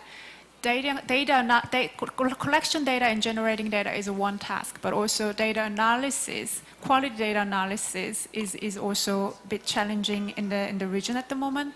So in your view, how we do better in terms of data analysis and how we make sure that quality data analysis reflected on policy developments and implementations? 사실 한국에서의 양질의 데이터라고 한다면 가장 이제 핵심적인 것들이 국가가 승인하는 통계라고 볼 수가 있는데요. 일단 질적으로는 국가가 승인한 통계가 질적으로 뭐 가능한 통계다라고 한다면 양적으로는 저희는 지금 한국 같은 경우는 조사를 전국 단위의 실태 조사나 이러한 데이터들을 수집을 할 때 장애인에 대한 데이터를 따로 수집을 하고 또 비장애에 대한 데이터를 따로 수집을 해서 각각 뭐 조사 시점이 다르다 하더라도 그 결과를 이렇게 비교하고 있는 상황이기 때문에 이제 이러한 양질의 데이터라고 한다면 동시에 조사가 된 데이터를 가지고 장애인과 비장애인이 비교가 가능하게 설계가 되고 조사가 되어야 한다라고 생각이 듭니다. 연구자로서. 근데 한국도 아직 여전히 그러한 부분에 있어서는 사실은 예산적인 부분이라든지 이제 지역의 규모라든지 이러한 걸 고려를 했을 때는 어려운 부분이 있어서 이러한 부분들이 이제 조금 통계청의 노력이나 정부와 협의하에서 이렇게 좀 동시적인 조사가 이루어질 수 있도록 하는 것이 필요하다라고 생각이 듭니다. Okay, thank you. And next question. Okay. I see none. Oh, yes. Okay. 예.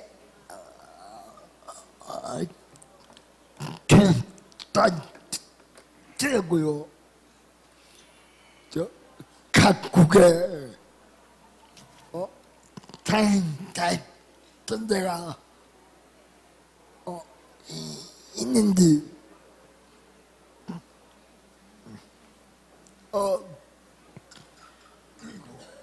그리고 그 약간은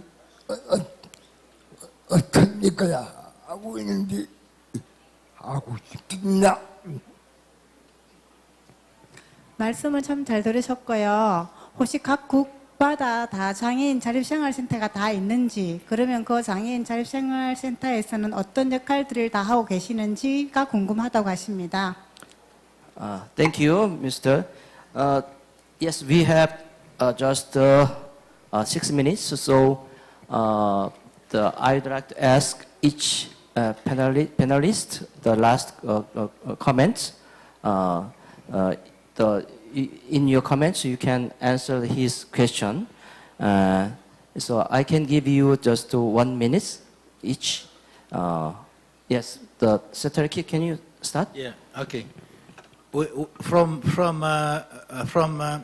the realization of rights, I really think moving forward, it's, inclusion, I've said this before, inclusion will get us to the table, but equitable society will transform that table to make sure that we are fully, meaningfully, and actively participating. I think that's really the key for us moving forward. And the focus on diversity, equity and inclusion should really be the key, the center of what we do to make sure that persons with disabilities realize their rights. I think there's a lot of talk. We really need to move into action, and really, by the end of this decade, we celebrate that persons with disabilities have their rights realized. And Fiji, we do not have inclusive the rehabilitation independent living center. And I would also like to respond to the question on data. Fiji, the information, the FEMIS, Education Management Information System, is often used as a model for data collection around children with disabilities at school. Thank you.